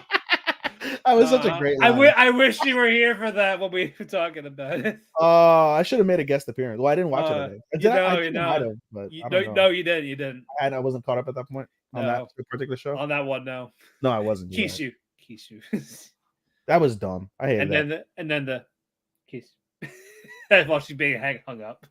So, I hated that. But at least they gave her the most sensual kiss out of the bunch. Right? Yeah. It's always the quiet ones. But then fucking Kurane and fucking Hikari. Ooh. Right. Nothing happened. Nothing happened. Let's go on. Tokyo Avengers. We should have saved this for like damn near like the penultimate or the third. I was thinking Spy Family after that arc. Okay. We have Jujutsu, Spy Family, Revengers, and Apothecary. That's it, actually. Do you want to? I kind of want to do Apothecary now. All right, let's do Apothecary. Because the only thing that's of note is the foreshadowing and the beautiful song. At the end, yeah. Basically, someone who was the one that got drunk? Do you know the guy's name? No. It was. But I knew it was Jinshi's mentor. Yeah. Yeah, but they don't know if it was like a suicide type of thing because I'm consuming a lot of alcohol. But you clearly see someone in particular drops a bunch of like tabs of some description, which we don't Yeah. know at that particular moment. He drops a bunch of tabs in his thing, brings it over, he drinks it, he dies, and Jinshi is like in mourning. He is really upset by what happened. Yep. So Mamao is agreeing to help and all this. I love how she gets excited for booze when she gets booze. And that was new. That was fun. Like, oh, so Ooh. she's a low-key alcoholic. Okay. Yeah, we'll get to that part in a bit, but I laughed like, yes. That'd be my same reaction. Like, hey, hold on. Bro, you know you need to put her in a locked room with all of her toys and utensils and poisons. Give her a freshly dead body and give her a fuck ton of alcohol, and let's see what happens. But yeah, it's like, oh, comedy. But yeah, Jin's like, oh, you don't appreciate my gift, I see. Like, you really don't love it. But I was thinking of doing a law to have the drinking age up to 20. No! No. Meanwhile, 2,000 years later, 1,000 years later, whenever it was, yes, however many hundreds of years later. Yeah. But it's like, you can't do this. I prefer the underage drinking. Yep. Actually, no, she's 17, so. But anyway. But no, like, she's like, no, we ain't having this shit. That was funny. By the way, the other thing that you forgot to mention that was critical was that but I know, but I had to bring that up. But go ahead. No, the other thing I didn't think was critical, but it was funny is that once it took Jinshi like a week, they said, to come out of his like spell after what's it called, the lady. Yeah, they were just laughing at him, not realizing what happened, so they cleared the misconception. Mao didn't know what it fucking meant with the pin. Yeah. Just wanted him in a ticket to go outside for a bit. You just see the concubine just pissing herself laughing. Yeah, she broke Jinsei. Like, hey. That was great. Anyway, we move on. Go ahead. Continue. No. Oh, you want me to continue? Yeah. Go ahead. I guess. Oh, okay. So basically, to Matt's point, basically, what's it called? Mao agrees to help Jinshi out. Jinshi brings her a little bottle of sake, and like this is the same sake he was drinking. She drinks it, and she's like, "Ooh, sake, yeah!" And she's like, "Oh, it's salty and sweet." And Jinshi proceeds to say, like, "Yeah, he was an odd fellow before, like, he would eat like all these rare meats, and then one day he just decided I want sweets, and so everything he ate was sweet. And so she's like, well, do you have the container that he drank from that he died from? And they're like, no, it fell on the ground and it shattered into pieces. And she's like, I don't care, bring it anyway. So they bring it anyway to her. She tastes more sake. She finishes the whole bottle of sake in like 3 fucking like shots. Just gulp. That was great. And she's like she's a little tipsy. So that was funny. But then they bring her the vase, and she looks at it and she notices something immediately, and she basically puts her fingers to it and then goes over to a fire, sprinkles the collection that was on her fingers into the fire. The fire lights up more, and so the eunuch and Jinshi are like, what? And they're like, it's salt, and proceeds to tell them that when you drink a lot of alcohol, if you have a lot of salt immediately after or during having such copious amounts of alcohol, you can die because you're going to send your body into like an alcoholic like shock of some description, or like alcohol poisoning. Like, it's not going to be pretty safe for them. Yeah, so that's what happened, and they're like, was it murder? And she's like, that's for you to decide, but that's not natural. And basically, it kind of goes back to the fact he can't taste salt, because Jinshi basically tells him like he was a sweet person and he only ate sweets because he couldn't taste salt. And she proceeds to say the reason why he couldn't taste salt was because of his alcoholism. Like, I would imagine putting 2 and 2 together, it's probably cirrhosis of some description. Right. That's why you can't have salt. So that's probably what happened. So you do with that what you will. Yeah. But we also have another dead body. Oh yeah, so we fast forward. That's the end of the scene. The next scene that night, basically, a woman falls into a retention pond. And keep in mind, this is going on winter over in, I guess this is in China, right? Yes. This is winter in China. And they proceed to find the doctor who's with Mao, and they're just having a conversation. They're like, Sensei, come, there's a body. And so they pull the body out the river. They show the covers, and the doctor is a quack. He can't stand dead bodies. He doesn't want to perform an autopsy on a dead body. So then Jinshi comes over, and Jinshi's like, "Oh, Mao, can you do the autopsy then, since the doctor's a pussy?" And Mao like, "No, I cannot do that. I'm forbidden from touching dead bodies." And she goes like, he's like, "Why? Is that like a religious thing where you can't like, handle the dead?"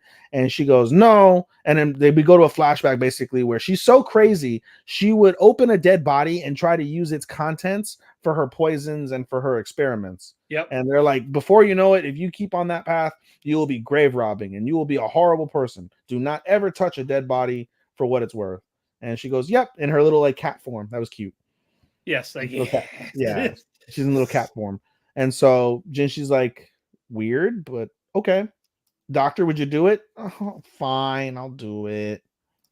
But she makes a couple observations. She looks at the dead body. It's obviously dead. It's frozen stiff. But in particular, she looks at the fingers. The fingers are all red, bruised, and bloody. And so basically, afterwards, Jinshi goes over and has a conversation with Mao about what happened. We find out that the lady is a lady in waiting a servant. She's a servant in the other palace. And Mao proceeds to say that was not an accident. They said like it could be suicide. Like, no, it was really cold and she was trying to get out. She was scratching at the walls of whatever like lake or whatever thing that she fell into. So she spent the last like seconds of her life like literally clawing for her life. That's why her fingers were all fucked up. And they're like, "Wow, it's an awful way to go." But it puts into perspective, really puts into perspective life for Mao and how fragile it is, and especially how fragile her position is as a common woman, despite the fact she's such a critical part of all the people's like lives that she's intertwined with. And as she's like thinking about her life and her mortality, we get an I would love if you could find the name of the song, Matt, because it's an absolutely glorious, I actually do. Hold on. enthralling, enchanting insert song. Absolutely It's amazing. called Towards the Light by Zai. Oh, that's such a great song. Yeah, it's a 2.5 minute song. Towards the Light. Zai, Zai, XAI. XAI. Great song to listen. Oh wait, that's the song from. I'm writing Karen this. That's the song from. Damn it, sing that song. Song from this week's Apothecaries. She watches Apothecaries. Nice. She loves it. Anyway, we get this beautiful insert song, absolutely gorgeous. And as the song is playing, we see the flashes of Mao up until this point, and like the ups, the downs. And she proceeds to have a moment as she's looking at a beautiful flower, and Jinshi's, next to her, and Jinshi's like, "What's going on?" And Mao looks at Jinshi and is like, "Hey, if I ever am going to be executed, make sure you do it with poison." And Jinshi's like, "What the fuck are you talking about?" Yep. And then she proceeds to say, like, "Well, actually, you can't really decide that, but I would like it to be poison, but I'm not telling you. If you want to behead me, you could behead me. But if I ever make a mistake, make sure I die, like, with poison." And he's like, "What did you do? Like, what is going on?" And she goes, "I'm a commoner. Any tiny mistake, and I can just die." But it's not simply, and then the Jinshi's mad. He's really upset at like these words that are coming out of Mao's mouth. And Mao says, "Oh, that's right. It's not a matter of you, what's it called? You won't. It's a matter of you can't." And Yes. she's like, "Well, forgive my words," and she leaves. And it really leaves an impression on Jinshi as Jinshi just stares at the flower, just in like bewilderment at the request that he just received. However, if you know anything about shows like that, that's definitely a premonition of some description. That is foreshadowing to the max of something that's going to happen later on, that's going to come into play when we have this conversation, as they're going to decide on how Mao's going to die for whatever she does. So that's very, very, very enthralling as we sit here and we think of what can possibly be going on that would happen to Mao to get to this like reshadow of that point when they get back to that. So very, very fascinating idea about that. Right. And a great episode nonetheless. Like Oh all no, the it was. Apothecary It episodes. was. Like all the Apothecary episodes. If I could rank it right now, I'll give a spoiler right. No, actually, no, I won't. You're gonna Yeah, ask me. we'll talk about where we would have ranked them in the Fall Awards. Yes. Fair enough. All right. Now we do Tokyo. What a fabulous episode of Tokyo Revengers. Picked up where left off. Kisaki has the gun. He's pointing at Takemichi. Takemichi's like, "What you gonna do, pussy? Do it." He's like, and Kisaki's getting scared. Like he's chickening out. Bro, Takemichi, this episode was a savage. This is the absolute best. Is this the best Takemichi we're ever going to see? For the most part, yeah. Mm-hmm. Yeah. But so Kisaki's actually like freaking out, and he actually he pulls the trigger, shoots him in the foot. Mm-hmm. And then he's like, you didn't kill me. I can't get killed by being shot in the foot, but he's having a hard time standing up. He's in pain. He's make no mistake. Crucially in pain, but no. He got shot in the foot. But no, so he's tossing Kisaki more, so he's got to stop, and he's like talking about the future, and then Kisaki's like, "What? Mm-hmm. What are you talking about?" Mm-hmm. And then fucking Izana's like, "You know what? No, I had enough. You're failing. I got it." Mm-hmm. Bam! Kicks him. Beats the shit out of Takemichi. Takemichi's standing on his own. Yep. He's like, no, we're gonna keep fighting. We ain't giving up. None of this is happening. Tomon, they're like helping him up, helping him stand up. Like, you're right. We're not giving up. You ain't giving up, so we ain't giving up. It's not as just bam, bam, left and right. And who comes in? From whose side? Takemichi's side. Who helps? Mikey, Draken, and Hina. Are here. Mikey hugs Takemichi. He's like, he says, "Thank you." Just like, huh? And the people are freaked out. Takemichi takes a break. Goes to Hina's like, "So what happened?" Well, I kind of told them about it all. I told him about the future and all this, and this made Mikey break out of it, like because he talks about how he keeps trying to save people, and why he wants to try to save everyone, like with Draken, like from Draken being killed, or when he's trying to help out Baji, or trying to help out the sister. He's known about everything this entire time. Everything that you think he's doing, it's not because he's quirky or he's weird. It's because he knows what happens to all of you in the future, and he's trying to prevent that. Yep. And that registered so hard with them. And then Takemichi actually put two and two together, like why Draken was in jail to avenge Emma's death. So we got that. Fucking Tenjuku group is taunted Mikey and Draken because it's only 500 of us. There's 2 of you. Sorry, 200 left. There's 200 left. And he's like, "You guys want a handicap? Because I ain't enough." He's like, "Bring 20,000." And he's like, "Oh shit!" And I love by the way, I love you skipped the part where he walked past Izana, and he's he's "Give me a second, Izana." And he goes forehead to forehead with a broken, beat up, destroyed Mikey, and looks. I said he hugged him. I just didn't mention that part, but he walked past him, like he's not important for this. Like no, he's like, "You did well, Takemichi." And he said, "Thank you." And fucking, it ends with Izana charging at Mikey. No, it doesn't end right there. No, he just runs at him. He actually gets Mikey. He actually kicks him. Yeah, he kicks Mikey. And like, ooh, bro, this is gonna be like some like dope ass like Bruce Lee type shit because they both. It's gonna be a battle of kicks. Yeah, they both train in karate. Like I was telling you in the group chat though, Takemichi has gotten his ass kicked by dozens of men at this stage. Yeah, you can't learn a thing or two. No. Out of all your time, you can't go over to Draken. Because you're a captain, you can't go over to Pachin. You can't go over to Payon. Sorry, you can't go over to Payon. You can't go over to like, what's his face to angry and smiley, you can't go over to what's his But face? no, his real power is not giving up. Did you hear me and Chris talk last week? Like, I got my ass kicked, but I'm still standing. So therefore, you lost.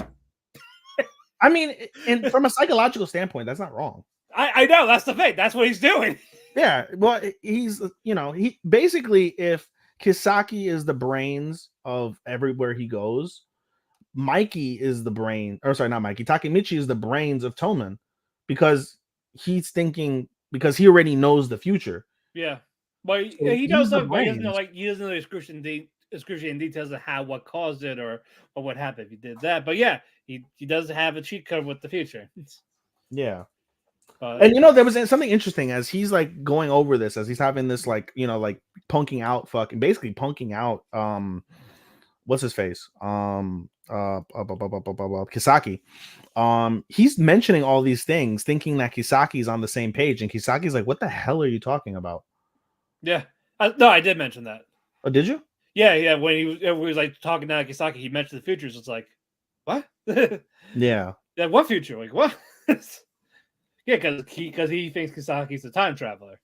I'm very curious, with so many people now knowing about his ability, like what's going to happen to his ability? Well, if they do continue this, you'll actually know where it came from and how you get it. It's kind of stupid, but we'll get to that when that time comes in like 5 years. But he didn't. So hold on, there is somebody else that can travel the future. Yes, there is one.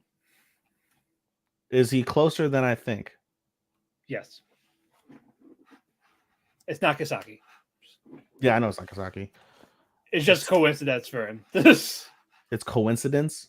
No, it's just for Kisaki. He's just a smart guy. That's just it. Okay. That's how I predict shit. Like he's a smart guy. But it's somebody closer to Takemichi than he thinks that can travel the future and is the one that wants to see Hina die. He doesn't want to see Hina die. That's not the why it started. The whole time thing. It's just for a different thing.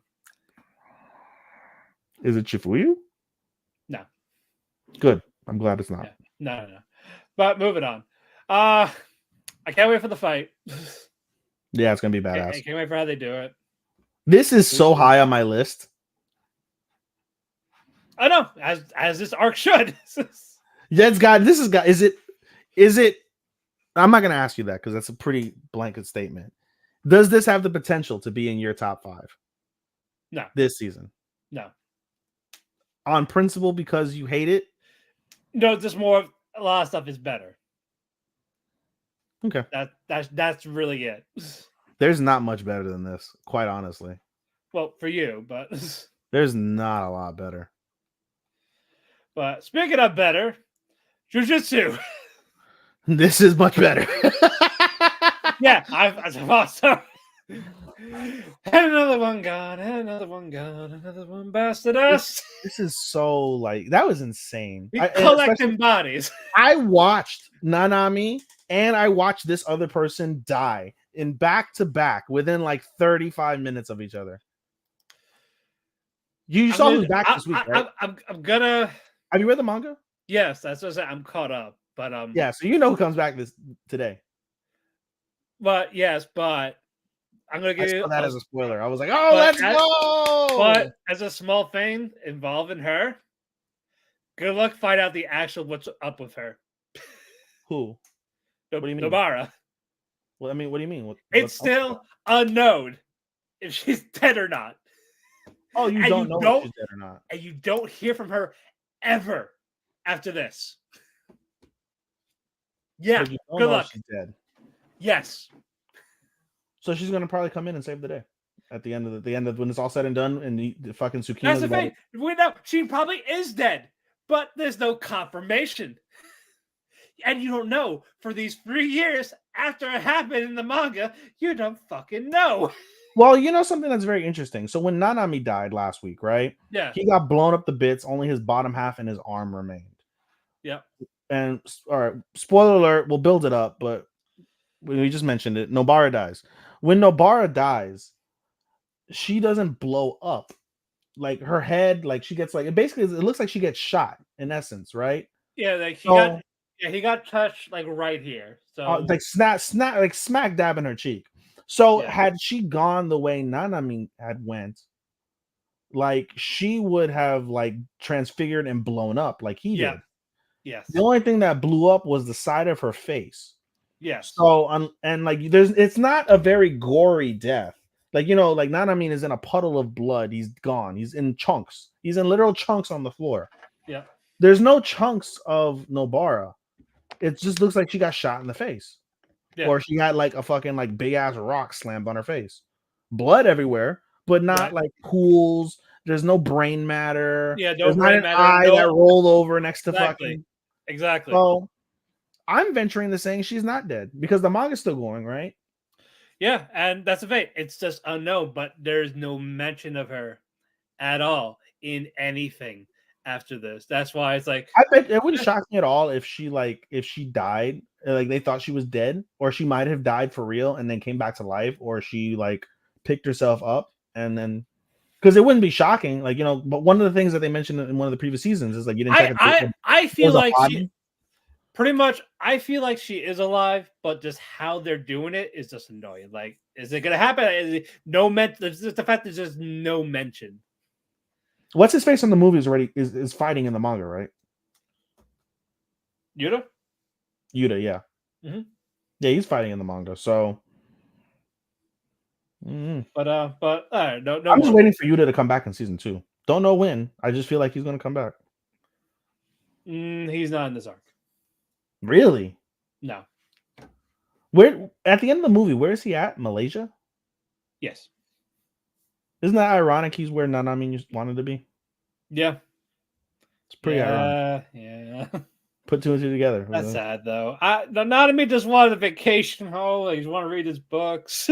That was such a glorious death, though. Like I he's know. in his head, dreaming of his future, while like in his inner soul, while his outer soul is just like, Yeah, but in his head, he's like he's content. Like he's always dead, but he just has that inner peace. That's so scary because there are people like that kill. Like in their head, they're just like, Oh yeah. and then they're just fucking like slashing guts of people. That's fucking nuts. But yeah, we're almost at the mark. Let's go. Nobara is fighting Mahito's the clone Mahito. And she's getting a run for his money because she also has that cursed energy that could hurt him. Yeah. Like same with Yuji, but with it takes her a while to figure out, but we learn early on from Mahito, like his clone doesn't have his power. Yeah. All his power. Specifically the transfiguration power to be able to which was the one that Yuji warp is souls. Exactly. I love the animation of Yuji just kicking his ass, by the way. For the first time, I really paid attention. Speaking of animation, really quick, I paid attention, and you can see some of the disparities in the animation from what it was compared to what it should be, and that's a little. I'm not gonna ding it. I'm not gonna ding it any points in terms of where it's ranked. I'm not criticizing the animators because it's still good animation. They're really unappreciated, and it's still good animation. It is, yeah. It's the same like where it could be. Yeah, because again, with the 2 episodes ago, it was not even 50% complete with the monster and 30%. Yeah, it was only 30. So imagine if we had Chainsaw Man animation for this. Yeah, pretty much. Oh, I jizzed. Sorry. Yeah, exactly. But no, these guys need a break. Holy shit. Or pay them better. I know you slave working them. Just give them a lot of money so that it doesn't feel as bad. Give them money, get a backup staff so you don't, as someone gets overworked, they get a break and get someone filling in. For shows like this, they should have 24/7 staff, an overnight staff, a day-to-day staff. You find out who works best with what in terms of like your drawing style, so that way there's not a big disparity in terms of like, oh, if you drew like the legs and arms, why does the fucking that's the thing. For all we know, they probably have a shit ton of people as it is. And they all pay them $10 a day. Hell, and like a 5-minute lunch break. But yeah, basically, this is focusing on Nobara fighting the clone Mahito while Yuji fights the other one. Good back and forth battles between the two. Yep. But the Mahitos are like retreating the other opposite directions. This is after Nobara lands a critical hit that fucking stuns the clone Mahito and actually stuns the real Mahito because of the fact that they're interconnected. And that's where they're able to figure out 2 and 2. Like, oh shit, like. And then Nobara figures like, oh, this is the clone one because he's not doing the thing. Yep. So clone Mahito Nigaru's. He goes back and he goes down into the underground. Nobara's chasing after him. Yuji's chasing after the real Mahito, and they converge. And Yuji's thinking like, oh, they're just gonna combine into one, and now it's a 2-on-1. But no, and he sees them walking right past each other. Like they run right past each other. He knows what's gonna happen. Nobara, turn around. And what did the 5 fingers say to the face? He just tapped her like, tag, you're it. But he got full hand on side of face. Yeah, and we get a wonderful, absolutely wonderful flashback as told by her best friend regarding her childhood. And we find out, as to be expected, Nobara was an outcast. She was always feisty, a fighter, a troublemaker. But she always had the continuity of her best friend. And they had made a third friend that was older than her. And they would come over for tea, but then they noticed her house being like ransacked and like she was being harassed. She was being harassed, and they moved away one day without like saying a word, and that seemingly broke Nobara. However, when Nobara left for her freshman year at Jujutsu Kaisen right before season 1, as like, her best friend sees her off, she's like, "Let's promise we all be together again." The 3 of us. And she basically, her best friend was saying in her opinion, she's like, oh, I wanted her to cry for me. Why didn't she cry for me when she's leaving? And as the doors are closing, she's holding back her tears because she's a stronger woman. And the other girl, just stuck in silence and sadness and shock, holds her tears until the doors close. And as the train starts to go away, she begins to bawl crying. And unknowingly to her, that'll be the last time she ever sees her best friend. Meanwhile, after that story is over, we get a flash forward to the present somewhere else in Japan where we see the third friend, and she's working late in an office. She's stuck on overtime work, and she starts talking to her coworker about the 2 girls, and specifically about Nobara, and asking like, oh, I wonder where Nobara-chan is. I hope she's doing okay. And then we get back to where we were, and then but right before that though, we see basically Nobara's in her head as she's thinking about all this, and we go back to childhood Nobara and childhood best friend, and the childhood best friend is gone with a chair on the ground, and she apologizes to the empty chair, saying, I'm sorry, Fumi. Her name's Fumi, by the way. Yeah. I'm sorry, Fumi. I wasn't able to live up to our promise. And she looks at Yuji straight in the eye. Like, hey, Yuji, tell everyone I lived a pretty good life. And I had fun. Splat. Yep. Goodbye, TN. And Yuji, after witnessing Nanamin's death, after killing thousands of people with Tsukina, is you are gutted. My special. Yeah, seriously, gutted. Who else? Who's next? We know who's next. Shut up. I hope not. I don't know. I'm just saying. We know who came back. I just hope not. But shut up. I hope not. But no, they keep packing. They keep packing these episodes. Isn't it crazy? Like when you think about it, you said that. So after this arc, it time skips 3 years later. You said. Did I say 3 years? You said the manga now is 3 years later. But that was like because it happened 3 years ago. I'm saying like that happened. It was drawn 3 years ago. Yeah, like it's been. I guess. I thought like time skips 3 years later. No, the chapters were 3 years ago. Okay. Yeah, that's what I meant. Amazing. There's nothing I can criticize about this besides that tiny bit of animation. There's aside from Mappa just whipping them. Besides that, there's nothing. That can think of no. They aside of that, they've been handling this really well. So I really don't have that many complaints. Again, just the production studio. That's it. You might be able to guess where this lands on my list. I know it's probably your one. You cannot confirm or deny. Yep. All right, moving on. Our co-main event. We're almost after 2 hours and 53 minutes and 35 seconds and counting. Our co-main event of the evening. Spy Family. The cruise arc is over, folks. Is it over? Well, this part is. I guess it's just like a relaxing. They're still, they got a day on the cruise and then they got to go back. Yeah, but the job is over.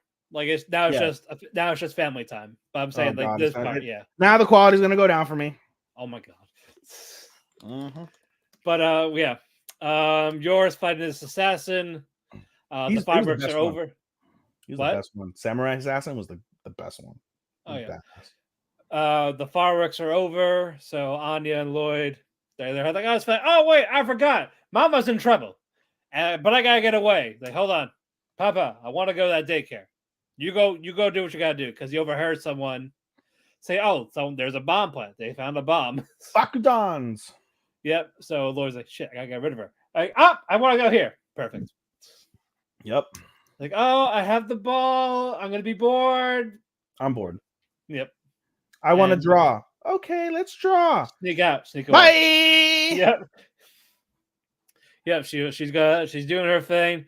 Yor takes care, trying to take care of the guy. She's trying to find her needle. There's not there, but nope, it's on the ground. Anya finds it. She's like, "Where's Mama?" She hears Mama in her thoughts. She throws it. One guy gets stabbed in the butt. No, it's yeah. No, she throws it. No, something. It was like a distraction. No, it fell on the ground. The other two guys are there. On it. He slipped on it, shot the guy. It got up. It just landed the guy's butt. Yeah, not in between the cheeks though. On the cheek. No, like on one of the cheeks. It was on the left cheek. Cheek. That would have been great if it would have gone right in the hole. Oh, yeah. That would have been fucking. That would have been an automatic point upgrade on where it's at in my season just because of that. If it would have landed straight in the hole. What's going on? Lloyd disarms one bond, but he realizes, oh shit, there's probably more. Yep. So while all that is happening, Yor sees the thing. Like, why is this stabbed it on him? Never mind. No matter. Grabs it. Yep. She's got a weapon. Yep. And she actually beats the guy. Stabs him in the heart. Done. He's done. And he's like, hey, where'd that guy go? He ran away. Nobody notices him. Yeah, right. But no, she just thought it was over after that. Yeah. The director, he shot someone. He's still alive. He's still kicking after being kicked against the metal. Yep. And what's going on? He's like, oh, I see escape. I see a life raft. I'm gonna go in. Sees another guy there. He's like, hey, what the fuck you doing here? What are you doing here? This is my boat. No, so no, incorrect. So he's walking down, he's hurt, and Anya's staring at the bad guy, right? Yes. And the bad guy, he's like, I smell gunpowder. And then he realizes the clock has a bomb in it. And so that's when they like throw basically, so he's like, I know where he's at. So the guy's in the life raft, then he's like goes to the life raft, like Matt said, and they're like, he's like, let's get going. He's like, pulls the strap out. He's like, who the fuck said I was giving you a ride? Yeah, like I'm gonna kill you if you're gonna think you're Meanwhile, Lloyd, who's trying to disarm the bombs, he's trying to disarm the one in the clock, and he's like, fuck it, I don't have time. Yeets the clock, and the guy behind him, he's like, it's an antique. No. Yeah. And he of course, the clock overboard. The clock lands directly in front of the fucking life raft. Everything blows up, and they're like, is that more fireworks? And they're like, no, just let them know, like, you know, we're working on maintenance. And so the two guys are still alive. However, coincidentally, what surrounded the two guys in the water, Matt? Was it the police? It was sharks. Yep, they're dead. They're dead. Yep, and the money that was supposed to be going to everybody goes to the ocean floor. They're dead with sharks. At least the sharks got paid. I bet you anything though, because have you read the manga on this too? No. I bet you anything. One of them survived, managed to swim the shore. He's gonna be all fucked up from the sharks, and we'll get a flashback of like what happened with the sharks. Yeah. But yeah, now, what you call it? What's their name? Olka and Graham. They're out and about. Yeah. They see their escort thing. Yeah. Hugs the kid. They thank her. Yours in so much pain. They're just like, all right, your next job. Take a break, basically. Yeah. Basically, don't let him see that you got stabbed. And clean yourself up. And wear makeup. Yep. So put some ice on your face so you reduce the swelling because you got bitch slapped. Yep. To high heaven. Yep. And she got punched in the face. Of course, Anya's proud of herself, but she gets yelled at by the babysitters. Yep. I had to go poop my pants. I'm not done pooping. We're going to the toilet. No. But yeah, Lloyd picks her up. She's sleeping. Out. She does the makeup. She looks fine. She looks fine. She looks the same. Yeah, the episode ends with basically them looking into the sunset and just reflecting on like the night and day that they had. Yeah. And unbeknownst to either of them, well, no, Yor is gonna obviously know that, but unbeknownst to Lloyd and Anya, that they'll meet up on the island and they'll have a nice, loving family day that I bet you one of the guys that was in the Shark Tank will probably fuck up for a little bit before they magically fucking clear that. Right. But no, I really enjoy this cruise arc. It was. This is the best arc. This is the best singular arc that Spy Family has done for me. Yep. This was needed for Yor. I love Your supremacy. Exactly. But main event time. Dr. Stone. Yes. The final battle between Inabra and Senku is finally underway. Inabra, he sees like Senku, like, how are you not in stone? It's a JoJo battle, bitch. Yep. We find out what happened. Basically, Senku was trying to see the distance of when people get turned to stone, the speed of it. Because of what's his face? Chrome. Yep. Chrome mentioned he's like, whenever like it goes up in the air, it always opens at the same exact time. Yep. So doing this, Senku is like trying to figure it out. He's trying to see, like, he's trying to match the distance. It's like 6 feet or something like that. 6 feet. And at the right time, as it was about to go, he chucked the revival fluid in the air for when he turns to stone. Yep. It would land on him. Yep. And long as it's on him, he won't get petrified. So basically, while the beam is in the middle of petrifying him, as the stone, the fluid, which doesn't get affected, smashes on his stone hand and basically undoes the which didn't make any sense to me because you're still in the beam, but that isn't either here nor there. I guess this the fluid on it. Yeah, so the fluid is like uncracking and unsealing the stone as the rest of his stone turns the body. Yeah. So it's like just like a shedding of the skin in essence. Yeah. He's alive. Yeah, but yeah, he also admitted that it's also poison on the skin. Like on the bare skin, like not petrified. That's why it's like it's like a gamble type of thing. Yeah, so he gets a little. Because he even said if I just put my thumb in, it'll rot out. So that's true. Yeah, that's true. So basically, that's why he had a timing like this. Like, long as it was on him, he'd be fine. And now he does the 5 meters. But Ibarra, he backs up. He's jacked. The old man's jacked. I mean, weren't all the guys on Gilligan's Island jacked? Yeah, they eat, work out, fuck. That's all they do. So yeah, what else are they gonna do? And sleep. They don't have sports. They don't have TV. Nope. What can you do? But yeah, now Senku has the vein. He's about to do it and gets stabbed by Ibarra. Yeah, Ibarra is a persistent motherfucker. Every turn. I have somebody in my antagonist list because I hate them so much. You know who that is? Ibarra, though, in terms of pure antagonist, deserves a lot of credit and potential like votes for antagonist of the season. If it wasn't for the one I have, I would have picked him. I couldn't think of many antagonists. I thought I had a couple. I had a couple too, and then I was like, no, this one's got to be it. But when you really think about it, the best antagonist, truly out of the entire like seasons, it might be Ibarra. No. For what he's doing, yeah, like he ain't an idiot. He's clearly not an idiot. No, and we even get because I wasn't here for when you talked about it, but you get the flashback of when he killed, what's his face, Soyuz's dad. Yeah, that was savage. But yeah, Senku's retreating. Ibarra's chasing him, and they're at the cliff. Say, before I do this, tell me your name. That's when it's Senku. Yep. He's like, I will remember you. Basically, he tosses in the air. You hear something. You hear like no, wait, no, what's going on? And it's actually Ryusei. Yep. Because we find out they flash back real quick. He threw the revival fluid on him. Yep. Because he would know the situation in a millisecond. Yep. And he could fly the drone. So. Yep. So he knows how to fly the drone. Yep. He has it on the drone. They're trying to get it Ibarra gets. They're going back and forth with this. Yeah. And as Senku threw it to do the thing, Ibarra threw his shield back, his shield at. Yeah. It's like you Crushes the think, stone again. yeah. So Ricochet's like, you think I don't know how to fight against the petrification in case this shit happens? Who do you think I am? I'm the Juggernaut, bitch. Yeah, exactly. So it bounced back. Ryusuke's turned to stone again. Yep.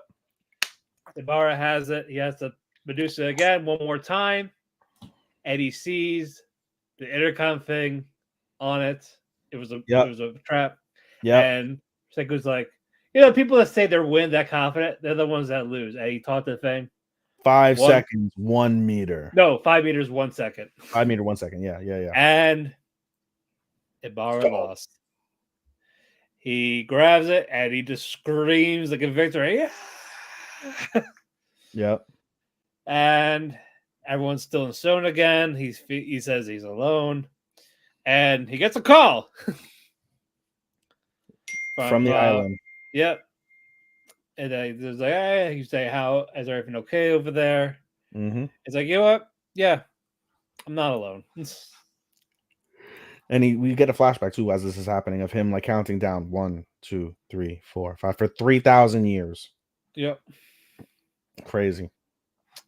But no, what a way to end that. I love that fight. I should rank this higher than where it's at. I want to. I should rank it higher. I was like, yeah, you like data story over this?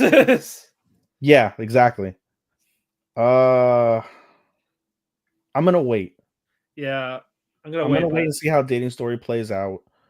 I don't like where I have 100 girlfriends either, but it's my clear cut award winner for something. So yeah, because it's so clear cut for me, it deserves a spot. Yeah. It gets points in where it's at. Yeah, but no, they did a great job with this arc. Hell of a way to go for that one. And we still got a couple more. Got 2 episodes left. Well, they're gonna figure out how the petrification beam works. Gotta think, and then not right away, but soon. Yeah. Okay. And you said there's one more season. You think in a movie? I'm thinking 2. There's 2 arcs. There's 2 arcs left. Okay. So, and oh shit, Okada is actually going to TNA. Not signed. No, but he's actually gonna step foot on their doors. I hope he learns the most clear English just to bury them. Did it say what day? For that Snake Eyes event in next month. New Orleans, yeah. So you know what's funny is I'm going to. They have Snake Eyes. That's a pay-per-view, right? Or I think it's just a special event. No, it is a pay-per-view. It's a pay-per-view. Yep. It'll be. I'm sure that'll be on Impact Plus. The week after when they do their tapings, that's the one I'm gonna be at. Nice. Yeah, I gotta buy the tickets still. I forgot to buy the tickets, but I gotta buy the tickets. I'll be front row for that. But closing thoughts. It's so good to be back. It is so good to have you back. It's so good. 10 weeks. Now, the rest of my season goals is to actually stay consistent so I can actually appear. That would be nice, right? It would be nice. It'd be nice. We got 2 to 3 weeks left of the fall season, so that's the goal. Try and stay on target. Like now, I'm gonna I want to play Harry Potter. That's something I've been able to because I caught up. I was able to play the Harry Potter game I bought on Black Friday. I'm having fun with it. I want to play it, but I'm like, damn, I got 3 anime to watch, and I was like, I don't know what my plans are for tomorrow. Yeah. Because we're not recording tomorrow, so you'll have time to play your game. No, but I mean, I'm like, all right, well, yeah, I probably will because there's how many episodes tomorrow? 1, 2, 3, 4. 4 episodes tomorrow. Yeah, 4 for me. 4 for me. I got 4. I have Freehan, I have Shield. Yeah. I have Dating Story. See, that's where it is because I'm always busy on the weekends, and I got 4 on Friday, 5 on Saturday, 1 on Sunday, 3 on Monday. So my only days to catch up are Sundays, which I can't because of football. Yeah, and then Sunday, Tuesday and Wednesday. Faithfully, Sunday, I only have 100 girlfriends. So Same. It's only one, but I watch football throughout the entire day. So that's during football season is my hardest part because on Sundays when it's not football season, yeah, I just watch anime half the time, and I only don't watch anime on Sundays when I'm cooking. Right. Cooking, eating, and cleaning. Those are the like 2.5, 3 hour stretch maybe that I don't watch anime, but I'm watching anime the rest of the time.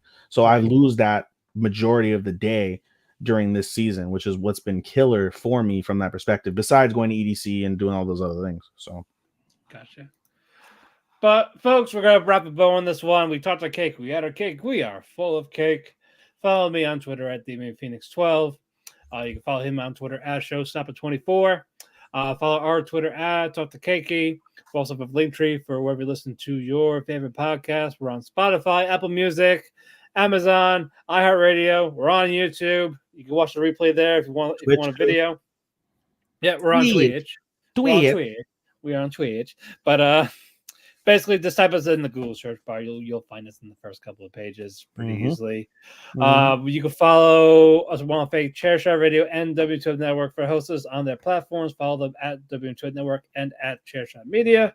Oh, you should have. We want to thank Sean for being our editor. Follow my Instagram, Vincent Evergarden _cosplay, my future cosplay channel. Follow his Instagram. What's your Instagram? So we can. I changed the name again. I don't know if you noticed. I changed the name again. There's no underscores. Anime Daisuki DAISUKI 24. Anime Daisuki 24 is my anime Instagram where you can follow me and my updates. I'm almost done with spring updates. Now I got to do summer and then start writing fall soon. Yay! They'll be done by next year. Yay! I know. You already gave them. Oh, and follow our Instagram at TAOKTHEKI. That's Talk to Keki. Matt will be taking care of that in just order, so we will be continuously updated instead of waiting for me to update every 3 months like I have been. He's better at updating our personal social media than I am.